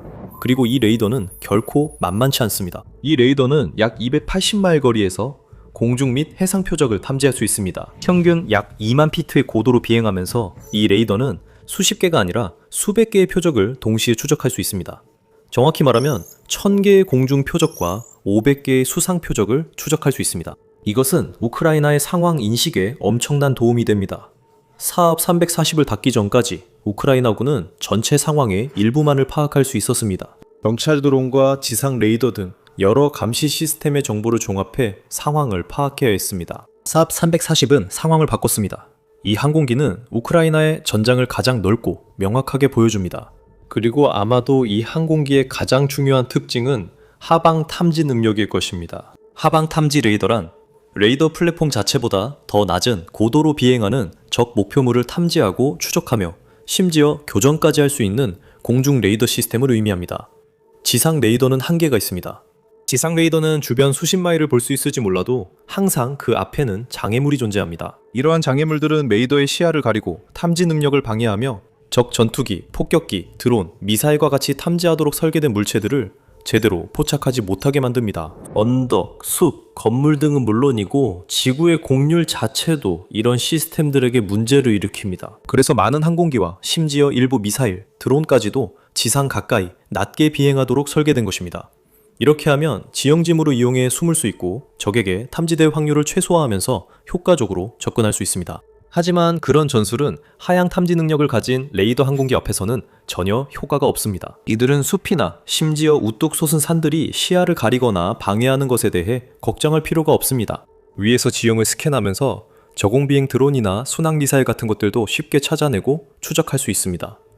또한 또 다른 유형의 표적도 추적할 수 있습니다. 전쟁 내내 우크라이나의 큰 골칫거리가 되어온 표적. 러시아가 전선 곳곳에서 막대한 피해를 입히기 위해 크게 의존해온 무기입니다. 이 무기는 우크라이나의 방어진지, 요새, 장갑차, 병력 집결지를 여러 차례 초토화시켰습니다. 바로 활공폭탄입니다. 더 많은 관련 내용이 준비되어 있습니다. 이 군사 프로그램이 도움이 되셨다면 구독을 잊지 마세요. 이제 활공폭탄은 이번 전쟁 내내 우크라이나의 큰 문제였고 러시아가 기술을 발전시키면서 그 문제는 시간이 지날수록 더 커졌습니다. 이 폭탄들은 FAB나 KAB 폭탄처럼 다양한 형태로 나오며 종종 UMPK 키트가 장착되어 있습니다. 이것은 사실상 기존의 무유도 폭탄을 스마트 폭탄으로 바꿔주며 관성 및 위성 항법 시스템을 이용해 아주 작은 오차로 목표물을 타격할 수 있게 해줍니다. 이 폭탄들은 전선의 치열한 교전 지역에서 멀리 떨어진 비교적 안전한 곳에서 발사되며 저고도로 비행해 목표 지점에 도달하기 때문에 레이더 화면에서 포착하기 어렵습니다. 우크라이나는 수년간 전자전 제머를 통해 이를 대응하려 했지만 러시아는 계속해서 대응 수위를 높여왔습니다. 스마트 폭탄의 위성 시스템을 개선하고 제머에 대응하기 위해 추가 안테나를 장착하는 등 기술을 발전시켰습니다. 양측이 이런 전자전 공방을 계속하며 서로를 앞서기 위해 끊임없이 시도하고 있지만 러시아의 폭탄은 우크라이나에 큰 참사를 일으켰습니다.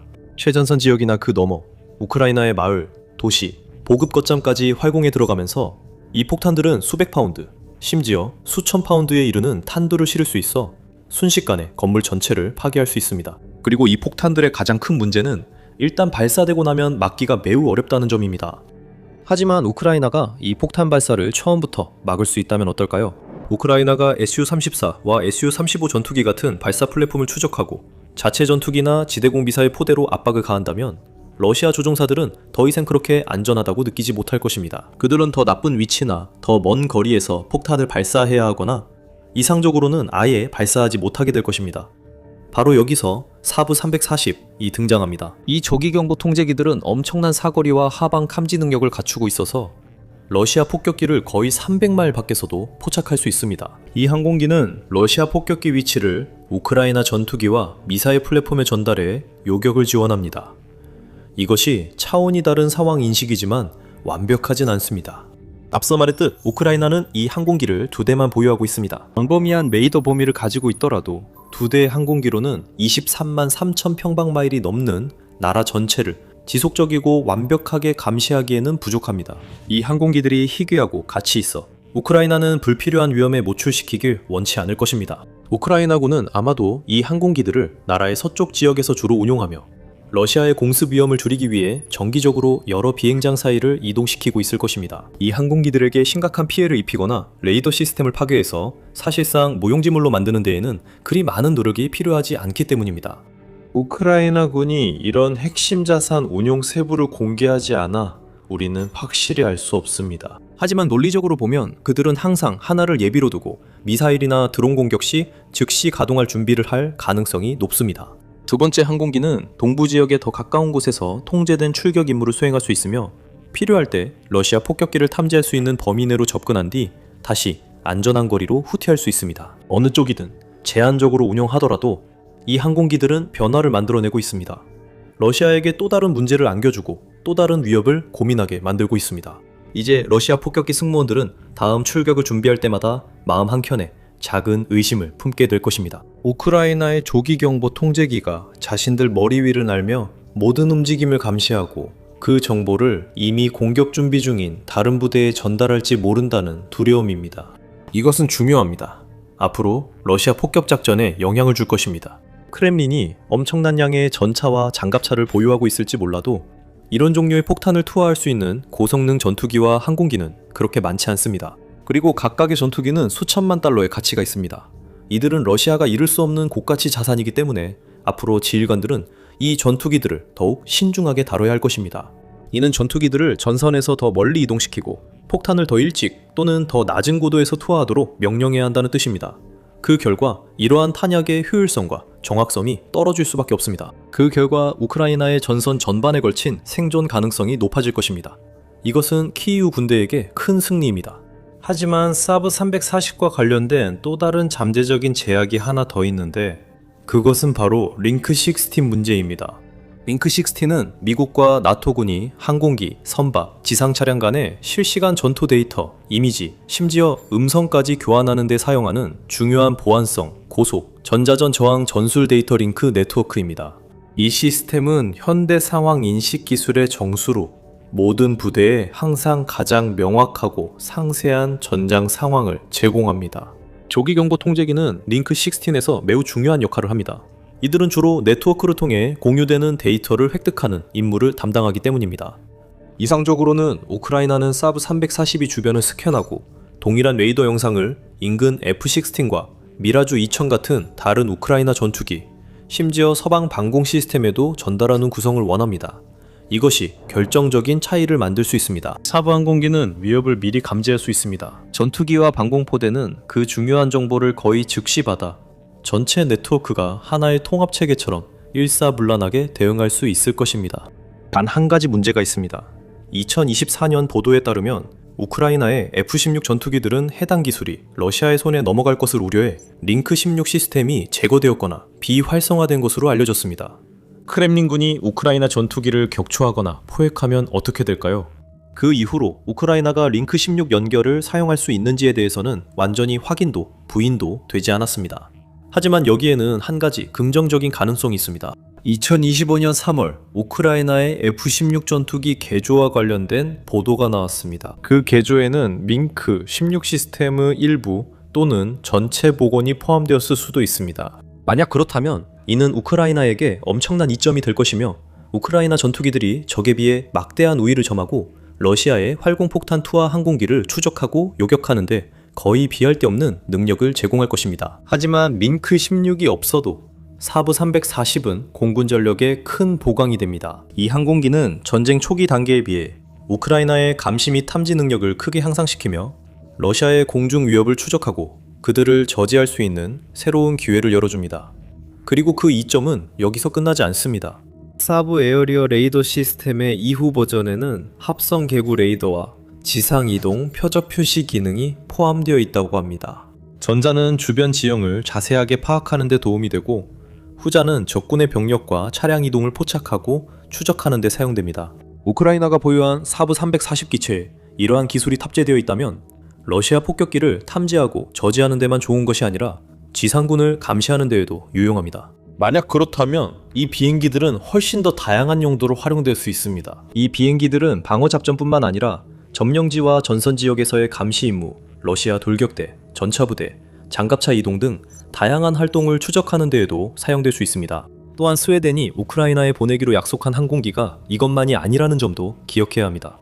2025년 10월 스톡홀름은 최대 150대의 사브 JAS-39 그리펜 EF 초음속 다목적 전투기 또한 제공하겠다고 약속했습니다. 이 전투기들은 뛰어난 운용 유연성, 첨단 항공전자 장비, 높은 생존성, 현대 위협에 대응할 수 있는 우수한 전자전 능력, 그리고 인상적인 기동성까지 자랑하며 많은 강점을 가지고 있습니다.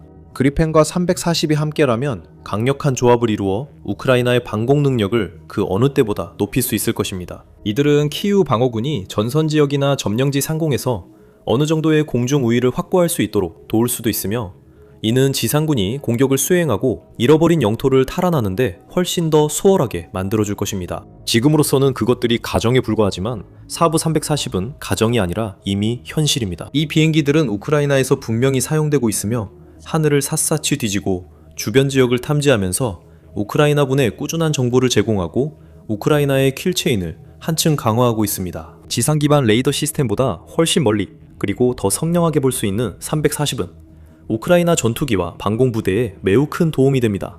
이 시스템은 목표물을 빠르고 효율적으로 찾아 우선순위를 정하게 해주며 적보다 앞서게 합니다.